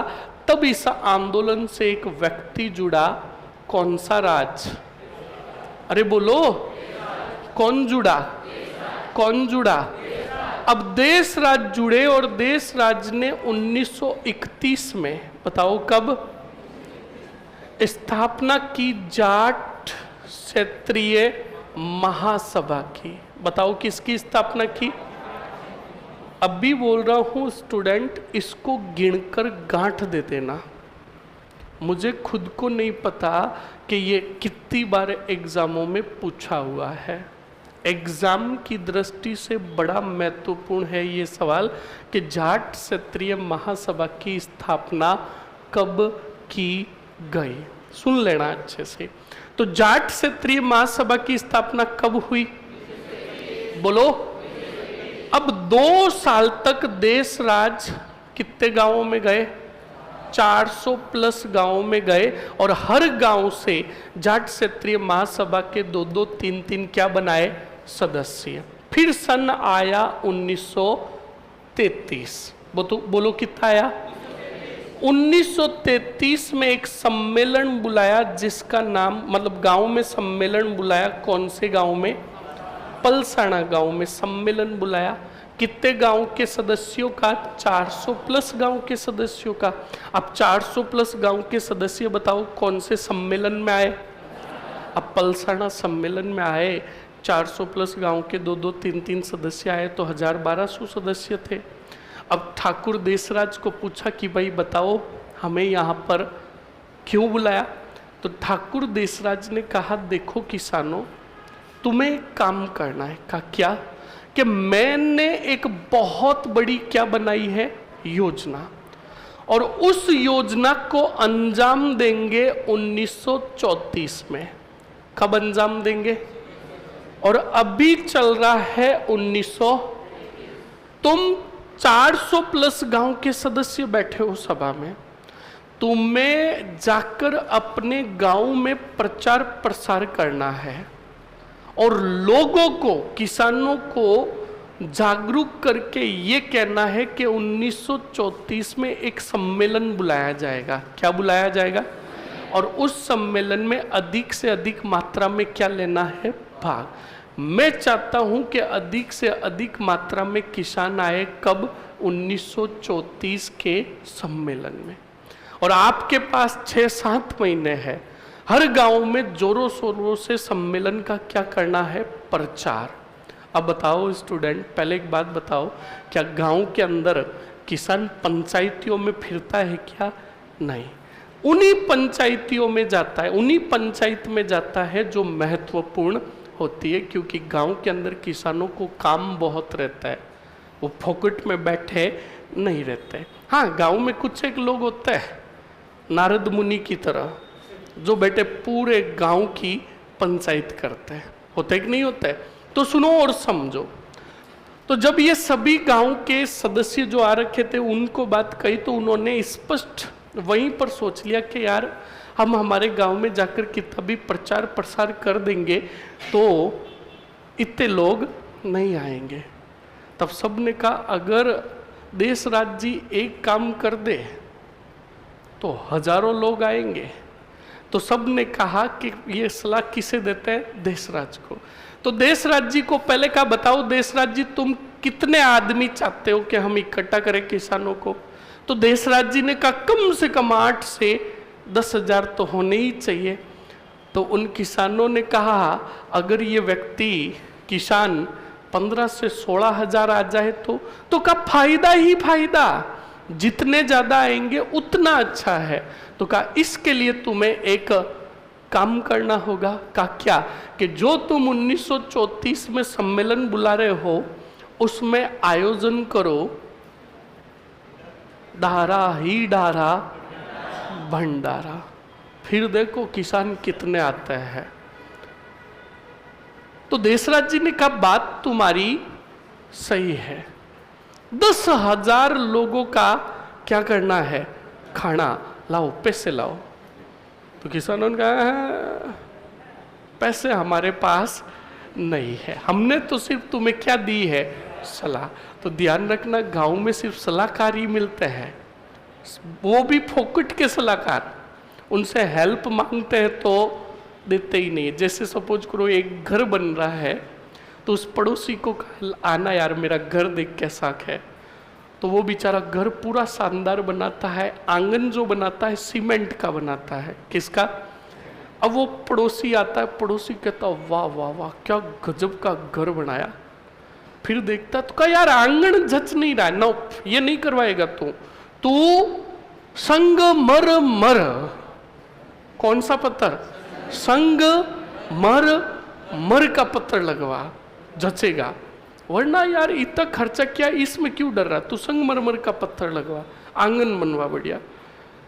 तो उस मकान वाले ने कहा कि यार बात तो तेरी सही है, ठीक है मैं संगमरमर का पत्थर लगाऊंगा, तू 85,000 थोड़े उधार देना। तो उसने कहा नहीं यार ये गजब जच रहा है, संगमरमर का मत लगा। तो ऐसे तुम्हें गांव में बड़े सलाहकार मिलेंगे कि ये कर ले वो कर ले, पर तुम्हारी सहायता करने को कोई भी आगे नहीं आएगा। ऐसे ही उन किसानों ने कहा भंडारे का आयोजन तुम करो, हम सलाह देने वाले हैं। और बिल्कुल फैक्ट है स्टूडेंट, राजस्थान में लोग किसी के भी साथ कॉम्प्रोमाइज कर सकते हैं, खाने के साथ नहीं। अब की बार तुम्हें पता हो, पिछली बार शादी के सीजन में बारिश बहुत हुई थी, तो भी सारा वीडियोस गजब के वायरल हुए। लोग टेंट वाले वो बिस्तर लेकर यूं बैठे हैं तो भी दे धमाधम टिका रहे हैं। एक रील्स देखी मैंने, एक आदमी बेटा गूदड़ा लेकर यूं बैठा है और आराम से टिका रहा है और एक हाथ से आवाज लगा रहा है इधर आ। हाँ हाँ सही है ना। तभी तो कहते हैं राजस्थानी किसी के साथ कॉम्प्रोमाइज कर सकता है, खाने के साथ नहीं। सही है ना।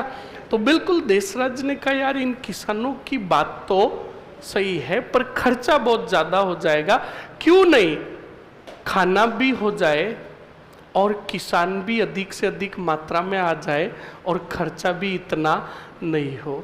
तो कहा इसके लिए क्या करें, तो इसका भी तोड़ निकाल दिया किसने, देशराज ने। अब देखना देशराज क्या कहता है। देशराज इसी पलसाना सम्मेलन में जो 400 प्लस गांव के सदस्य आए हुए थे, उनको कहा कि बिल्कुल 1934 के जनवरी महीने में होगा जाट प्रजापति महायज्ञ। क्या होगा, जाट प्रजापति महायज्ञ।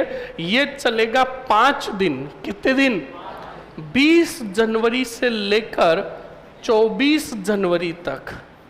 कितनी जनवरी तक, कितने दिन हुए, हाँ कोई नहीं कहेगा 4 दिन हुए।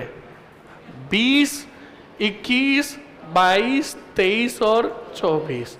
तुम ऐसे नहीं कि 24 में से 20 गए 4, अरे 20 को आयोजन हुआ। समझ में आया कि नहीं आया।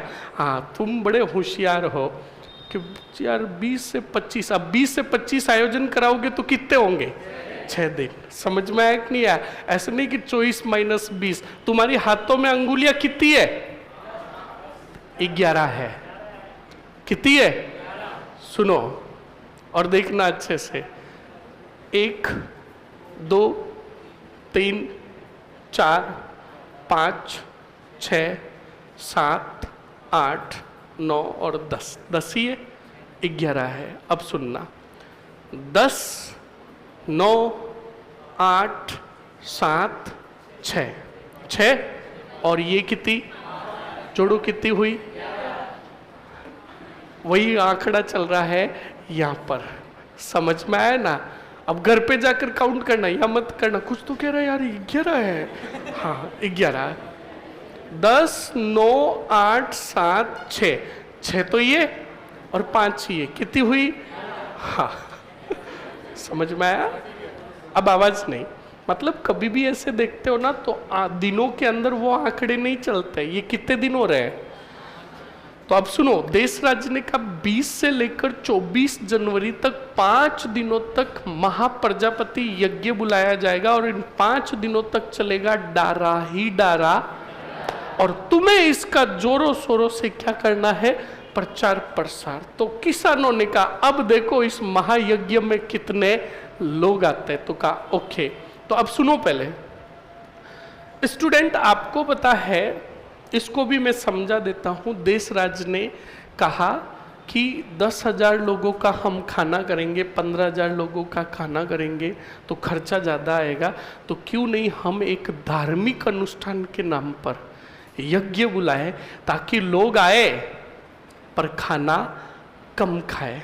तो आपको पता है, अब उदाहरण के माध्यम से बताता हूँ, कई बार हमारे गांव के अंदर मंदिर के अंदर मूर्ति की स्थापना होती है। किसकी, जब मूर्ति की स्थापना होती है तब भी क्या किया जाता है, खाना, पर उसको खाना नहीं कहते हैं। जो लोग आकर खाते हैं उसे क्या कहते हैं, प्रसाद। क्या कहते हैं, मतलब वो थैली वाला सिस्टम खत्म हो जाता है। थैली वाला समझे? हाँ, मेरे जैसे कुछ खुरापाती होता है जो खाना खाने के लिए जाते हैं तो जेब में एक थैली लेकर जाता है और भाई को कहते हैं, ए भाई गुलाब जामुन वाला इधर आ, गुलाब जामुन डाल। तो वो 4 गुलाब जामुन डालता है तो इधर उधर देखकर 3 गुलाब जामुन थैली में और 1 खा गए। फिर वापस कहते इधर आना, है ही नहीं। फिर दूसरे को बुलाते, उस एक को नहीं बुलाते है, उसको शक हो जाता है। समझ में आया ना? और फिर स्टॉक साथ में। ईमानदारी का परिचय देते हुए बताओगे छोरे, सच बताओगे, बिना न्यूते के शहर में खाना खाने कौन कौन गए? बिना न्यूते के। बहुत बढ़िया, बहुत ही बढ़िया। और शादी के समय मिठाइयां चुरा चुरा कर कौन लेकर आए? जबरदस्ती क्यों हाथ खड़ा कर? तू अपने लक्षण उसमें क्यों डाल रहा है? अच्छा छोरिया, ये छोरिया बड़ी गजब की होती है। ये छोरिया यहाँ पे तो हाथ खड़ा नहीं कर रही है, पर ये जब खाना खाने जाती ना शादियों में, काजू कतली होती है ना, अपनी चुन्नी में छुपा कर लेकर आती है। हाँ, ये बड़ी गजब की होती है। छोरो सच बताओ, या शादी के अंदर जोधपुर में या फिर कोई भी शहर में आप जहाँ रहे और वहाँ पर तुम्हारे कोई न्यूता नहीं, कोई जान पहचान नहीं, इस खाना कौन कौन खाकर आया? ईमानदारी का परिचय देते हुए। बहुत बढ़िया। भंदोली कितनी बार निकली? पकड़े कितनी बार गए? बहुत बढ़िया, ठीक, 2 पकड़े गए। सुनो पहले क्या हुआ? नहीं, कोटा भर्ती में तो गए, फिर वहां भर्ती तो नहीं निकाली क्या? फिर क्या किया आपके साथ? ठीकरे दुबाए तो इनके घर वालों को बुलाया तेरे क्या? अच्छा, आपको पकड़ तो लिया, फिर आपको पूछा कि शादी किसकी है? सुनो, ऐसा हमारे साथ भी हुआ है, बिल्कुल स्टूडेंट। एक बार साला, पर हमारा देखो, एक आपको उदाहरण दे देता हूँ, आगे शादियों का सीजन आ रहा है। स्टूडेंट हम भी क्या करते थे, शादियों के सीजन में दबाकर खाना खाते थे बाहर। क्या करते थे पहले सुनो, एक नई ड्रेस रखते थे, एकदम नई, और वीआईपी ड्रेस। सुनो पहले, बोलो मत। वीआईपी ड्रेस रखते और साथ में एक मित्र होता, उसके भी वीआईपी ड्रेस। पहले दिन में घूमते और घूमकर पता करते कि आज शादी है कहाँ पर। पता कर लिया, शाम होती, बढ़िया स्नान नान करते, सूटेड बूटेड होते, वो ड्रेस पहनते। फिर उस मित्र को कहते तुझे उधर साइड से आना है, मैं इधर साइड से आऊँगा। जहाँ मेन गेट पर वो जो खड़ा रहेगा व्यक्ति, जो ध्यान रखता आने जाने वाले पे, उसके जस्ट सामने हम दोनों क्रॉस होंगे। कहा ठीक है। तो अब वो मेरा मित्र उधर से जाता, मैं भी इधर से जाता। अब हमें पता है कि हाँ साला कमीना कोई खड़ा है, नज़र रख रहा है। तो वो दोनों के ड्रेस से तगड़ी पहनी रहती। ज्यों ही गेट के पास मेरा मित्र आता, मैं कहता ओहो राम राम सा, राम राम सा, आओ आओ, गले लगो। गले लगते और फिर कहते खाना खा लिया आपने? तो वो कहता नहीं सर, नहीं खाया। तो कब फिर कब खाओगे? चलो अंदर चलो, खाना खिलाते। अब वो वार्डन देखता रह जाता कि हाँ कोई घर के रिश्तेदार होंगे। अब अंदर चले गए, फिर अंदर घुसने के बाद वापस देखते पीछे कि पता तो नहीं चला। ऐसे ही एक बार घुस गए, सुनो, और हमारे पीछे पीछे कमीने हमारे पास में, मतलब एक ही घर के अंदर 3 रूम थे, हर रूम के अंदर 3-3 रहते थे।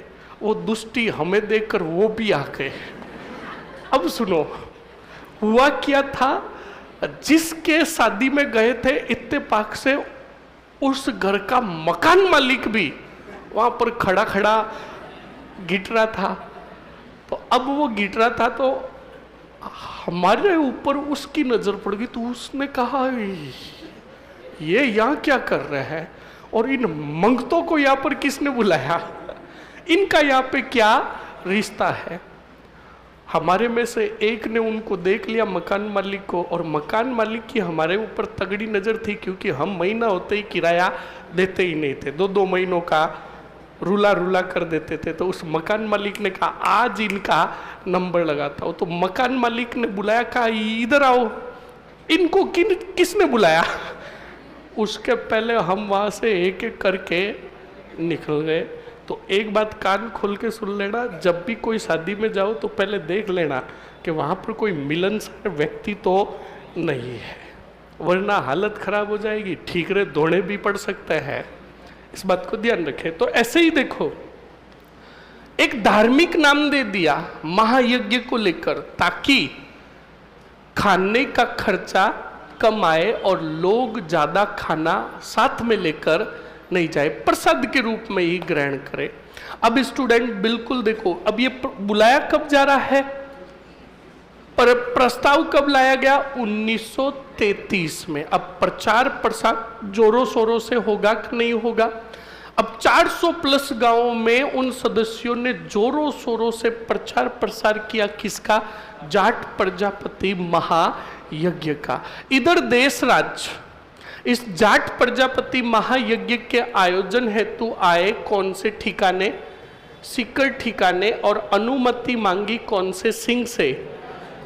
कल्याण सिंह से। कल्याण सिंह को देश राज ने कहा कल्याण सिंह जी, हम बुला रहे हैं एक हमारे जाट जाति का धार्मिक यज्ञ, और हमें तुम्हारी क्या चाहिए? अनुमति। तो कल्याण सिंह जी ने कहा आप धार्मिक यज्ञ बुला रहे हो तो मैं क्यों मना करूं, आप बुलाओ। तो कहा ठीक है। फिर देशराज ने कहा अंतिम दिन कितनी जनवरी को? 24 जनवरी को हम क्या करेंगे, जो यज्ञ होगा और यज्ञ के हमारे पुरोहित जो होंगे उनको हम हाथी पर बिठाएंगे और संपूर्ण सीकर के अंदर क्या निकालेंगे? सवारी निकालेंगे। तो आप एक हमें क्या दे दीजिए? हाथी दे दीजिए। कल्याण सिंह ने कहा तुम्हारे जैसे लोग अगर हाथी पे बैठेंगे तो हम कहाँ जाएंगे, हाथी नहीं मिलेगा। अब जब ये बात कही तो ये बात अच्छी नहीं लगी कौन से राज को? देश राज ने कहा झुकेगा नहीं। देश राज आए सीधे, बताओ कौन सी रियासत,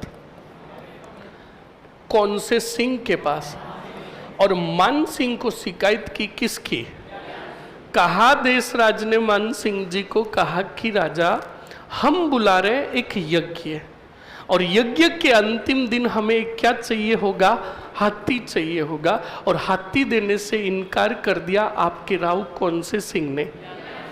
तब मान सिंह ने कल्याण सिंह को आदेश दिया कि एक नहीं, कितने हाथी दो? 3 हाथी दो। अब सुनो स्टूडेंट, बताओ आयोजन कब से प्रारंभ हुआ, कब तक चला? अंतिम दिन इसके पुरोहित जो थे कौन थे रे? बताओ। खेमराज। पुरोहित जो थे इनके नेतृत्व में क्या हुआ? यज्ञ हुआ। यज्ञ पूर्ण हुआ, और यज्ञ पूर्ण होने के बाद हाथी कितने थे? तो एक हाथी पर तो बिठा दिया, बताओ किसको? एक थे जजमान। जजमान का मतलब समझे? अतिथि। कौन थे? अतिथि। और अतिथि बनाया गया, बताओ किसको?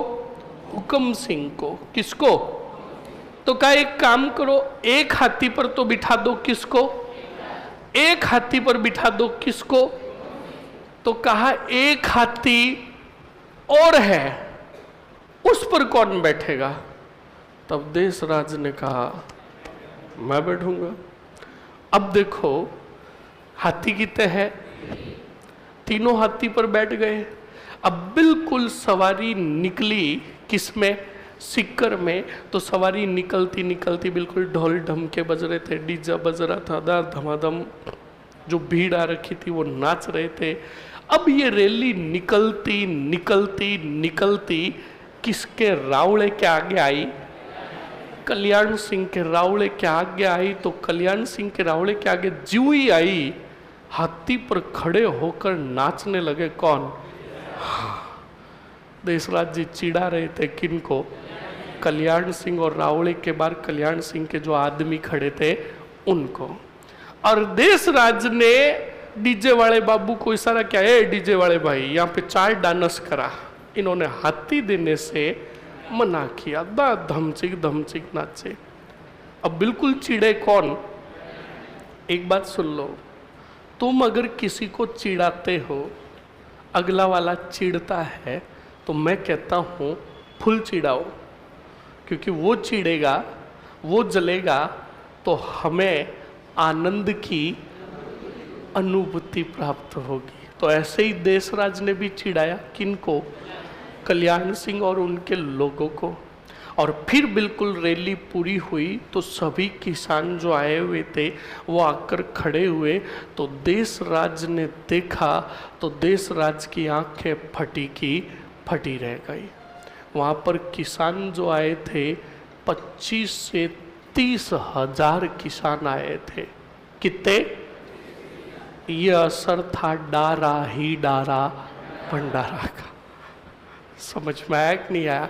तो 30 हजार किसान। अब पहले उद्देश्य सुनो, इसके पीछे उद्देश्य क्या था ठाकुर देशराज का? सुनो। अब ठाकुर देशराज ने सोचा कि 400 प्लस गांव है, मैं अगर हर गांव में जाकर किसानों की सभा करूं तो बात अगर पता चल गई ठिकाने में तो मुझे मौत के घाट उतरवा देंगे। क्यों नहीं मैं 400 प्लस गांवों के लोगों को एक ही जगह पर क्या कर दूं और एक ही बार में किसानों को क्या कर दूं? जागरूक, ताकि सभी किसान क्या हो जाए? जागरूक। इसलिए आयोजन किया। बताओ किसका? जाट प्रजापति महायज्ञ का। सबसे पहले किसानों को जागरूक किया और भाषण दिया। बताओ किसने? देशराज ने। देशराज ने कहा किसानों, न तो लाग बाग देना है, ना बेगार करनी है, और ठिकाने से अगर अत्याचार करते तो उन अत्याचारों का हमें विरोध करना है। ये बात किसने कही? बताओ, बोलो। उसके बाद यहीं पर भाषण दिया हरलाल खरा ने। बताओ किसने दिया? यानी किसानों को जागरूक किया हरलाल खरा ने। और उसके बाद किसानों को जागरूक किया मास्टर चंद्रभान ने। किसने?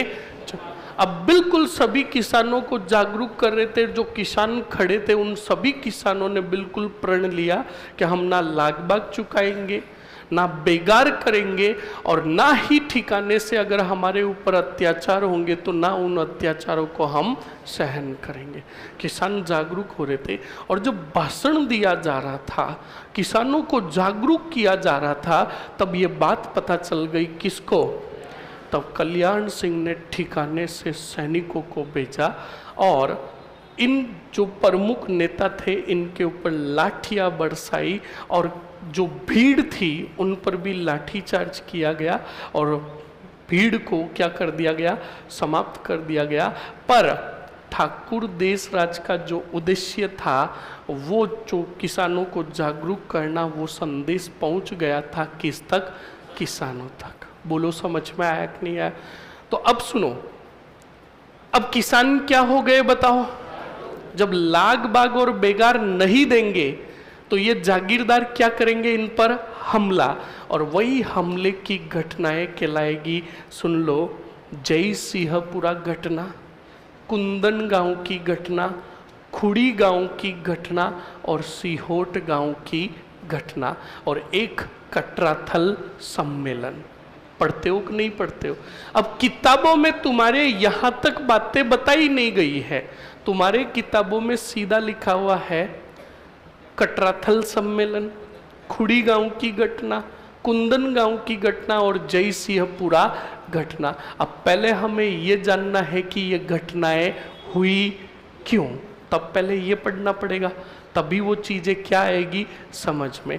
इसलिए हमेशा आप पहले यहाँ तक याद कर लो, चीज़ें पूरी की पूरी क्या हो जाएगी याद। एक बार रिपीट कर दो जल्दी से, बोर्ड पर देखो, जल्दी से बताओ। 1931 ईस्वी में व्यक्ति थे कौन से राज? बोलो। देशराज ने स्थापना की किसकी? बोलो। जाट क्षेत्रीय महासभा के सदस्य 400 प्लस गांवों के बनाए कि नहीं बनाए? कितने साल तक बनाए? सन आया कौन सा सम्मेलन बुलाया? इस पलसाना गांव में कितने गांव के सदस्य आए? अब बताओ, इसी पलसाना गांव के सम्मेलन में प्रस्ताव बुलाया, प्रस्ताव पास हुआ किसका? हम किसका आयोजन करेंगे? जाट प्रजापति महायज्ञ का। सवाल पूछेगा जाट प्रजापति महायज्ञ का आयोजन कब से कब हुआ? बहुत बढ़िया। अब बताओ, इसके पुरोहित कौन थे? अतिथि कौन थे? और यहाँ पर किसानों को जागरूक किसने किया? और किसने किया? और किसने किया? बताओ, किसान जागरूक हुए कि नहीं हुए? क्या वो लाग बाग और कर देंगे क्या? तब इनके ऊपर होगा क्या? लाठी चार्ज। क्या होगा? और वही कहलाएगी घटनाएं। क्या कहलाएगी? जो पढ़ेंगे बाद में। पहले लिखो ये लास्ट पॉइंट। बताओ क्या लिखा आपने? हो गया विरोध? अब लिखो जल्दी से। शेखावटी किसान आंदोलन से, शेखावटी किसान आंदोलन से, शेखावटी किसान आंदोलन से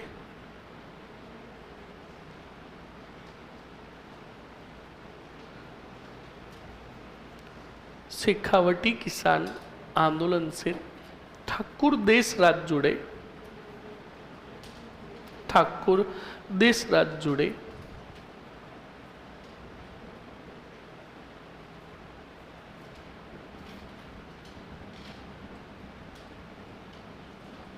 ठाकुर देशराज जुड़े। ठाकुर देशराज ने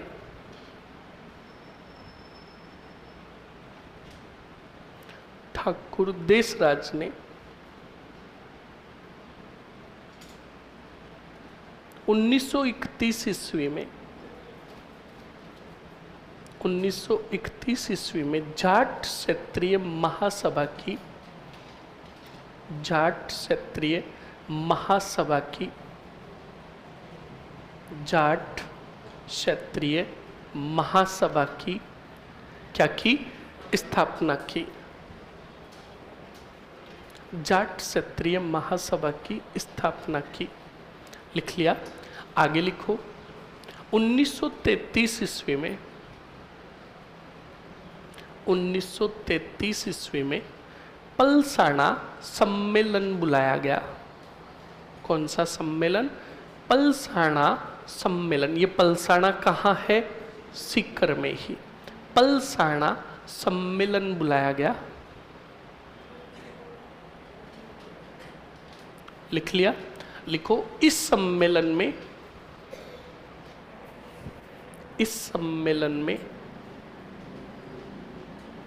जाट प्रजापति महायज्ञ, जाट प्रजापति महायज्ञ, जाट प्रजापति महायज्ञ के आयोजन का प्रस्ताव लाया गया। जाट प्रजापति महायज्ञ के आयोजन का प्रस्ताव लाया गया।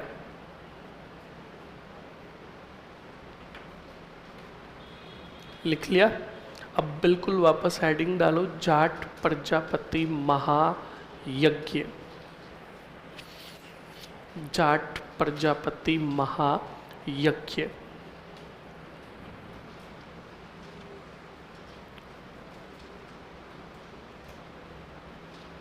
लिख लिया? पहले लिखो आयोजन स्थल, आयोजन स्थल कटराथल में। मतलब इसका आयोजन कहाँ हुआ? कटराथल में। और कटराथल से फिर ये सवारी निकलती निकलती कहाँ आएगी? सीकर में। लिख लिया? तारीख लिखो। 20 से कितनी? 24 जनवरी 1934। कहीं कहीं पर ध्यान रखिएगा, आपको 26 जनवरी भी मिलेगी। कितनी? अब 26 जनवरी का मतलब समझे, 7 दिन। कहीं पर लिखा गया कि भाई इसका आयोजन 5 दिन का नहीं था, 7 दिन का था। घबराना नहीं है आपको, तो इतना ही पूछेगा, जाट प्रजापति महायज्ञ का आयोजन किस आंदोलन में हुआ? शेखावटी किसान आंदोलन में। आगे लिखो, पुरोहित। पुरोहित कौन थे? बिल्कुल लिख लो, खेमराज मत लिखो, खेमकरण लिखो, खेमकरण। खेमकरण लिख लिया? ओके, आगे लिखो, जजमान। जजमान का मतलब अतिथि। कौन थे? हुकुम सिंह। अब बताओ, इस प्रजापति महायज्ञ का उद्देश्य क्या था? किसानों को जागरूक करना। तो पहले लिखो उद्देश्य, और उद्देश्य क्या? आगे लिख लो, किसानों को लाग बाग बेगार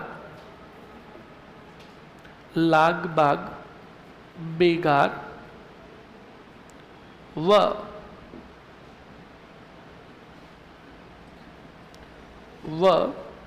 सामंतों के शोषण के विरुद्ध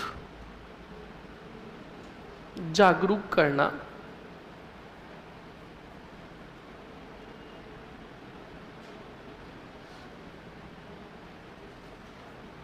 सामंतों के शोषण के विरुद्ध क्या करना? जागरूक करना। लिख लिया? अब बताओ, यहाँ पर किसानों को जागरूक करने के लिए भाषण किस किसने दिए? लिख लो जल्दी से। किसानों को जागरूक करने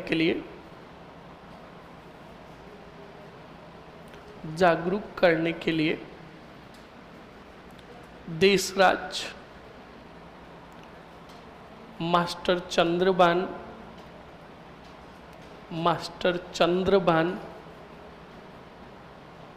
व हरलाल खरा ने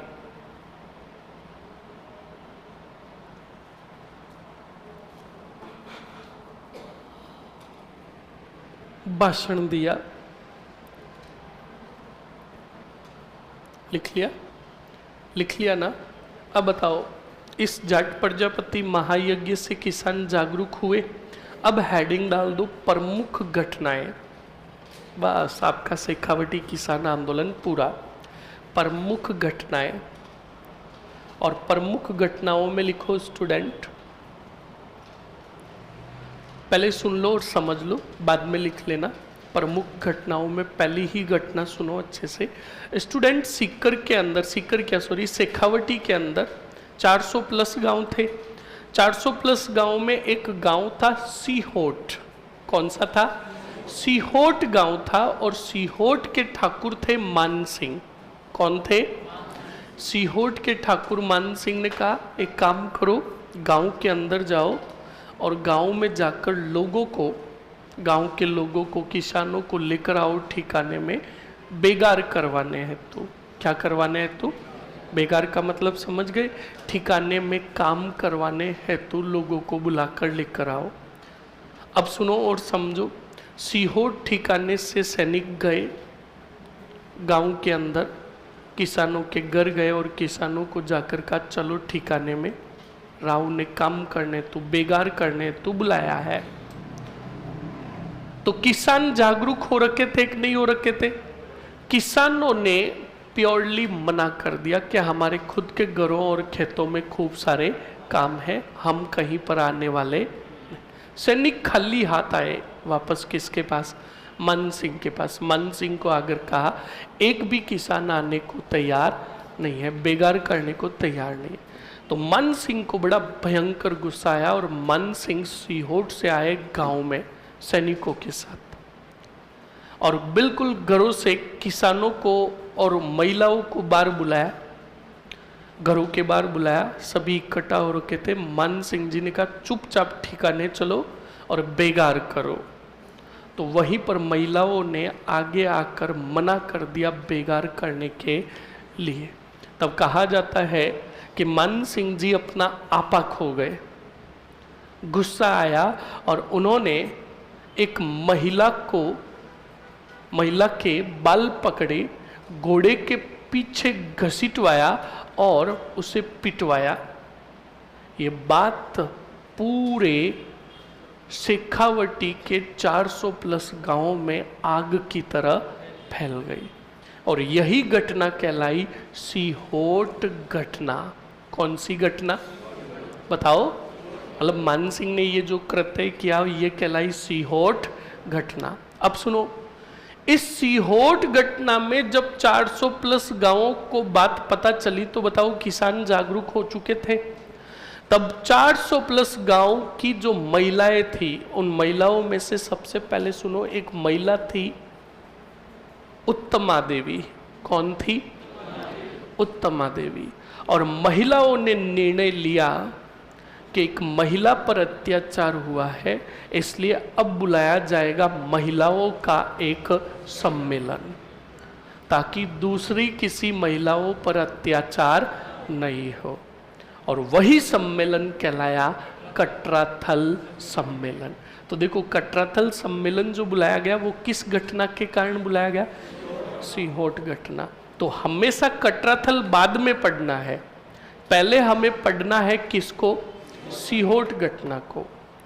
फिर सीहोट घटना के विरोध में जो सम्मेलन बुलाया गया वो बुलाया गया था कटराथल सम्मेलन। अब सुनो, कटराथल में महिलाओं का सम्मेलन बुलाया गया पूरे राजस्थान में। इस सम्मेलन का प्रचार प्रसार किया गया। इस सम्मेलन की अध्यक्षता की किशोरी देवी ने। किसने? और उत्तमा देवी ने आई हुई 10,000 महिलाओं के सामने ओजस्वी पूर्ण क्या दिया? भाषण दिया और महिलाओं को क्या किया? जागरूक किया। और ये जो सम्मेलन बुलाया गया 25 अप्रैल 1934 को बुलाया गया, 44 नहीं 34 को बुलाया गया। समझ में आया कि नहीं आया? 25 अप्रैल 1934 को। कंप्लीट ना? अरे कंप्लीट ना? चलो जाओ जल्दी से चाय पीकर आ जाओ, फिर लिखते हैं।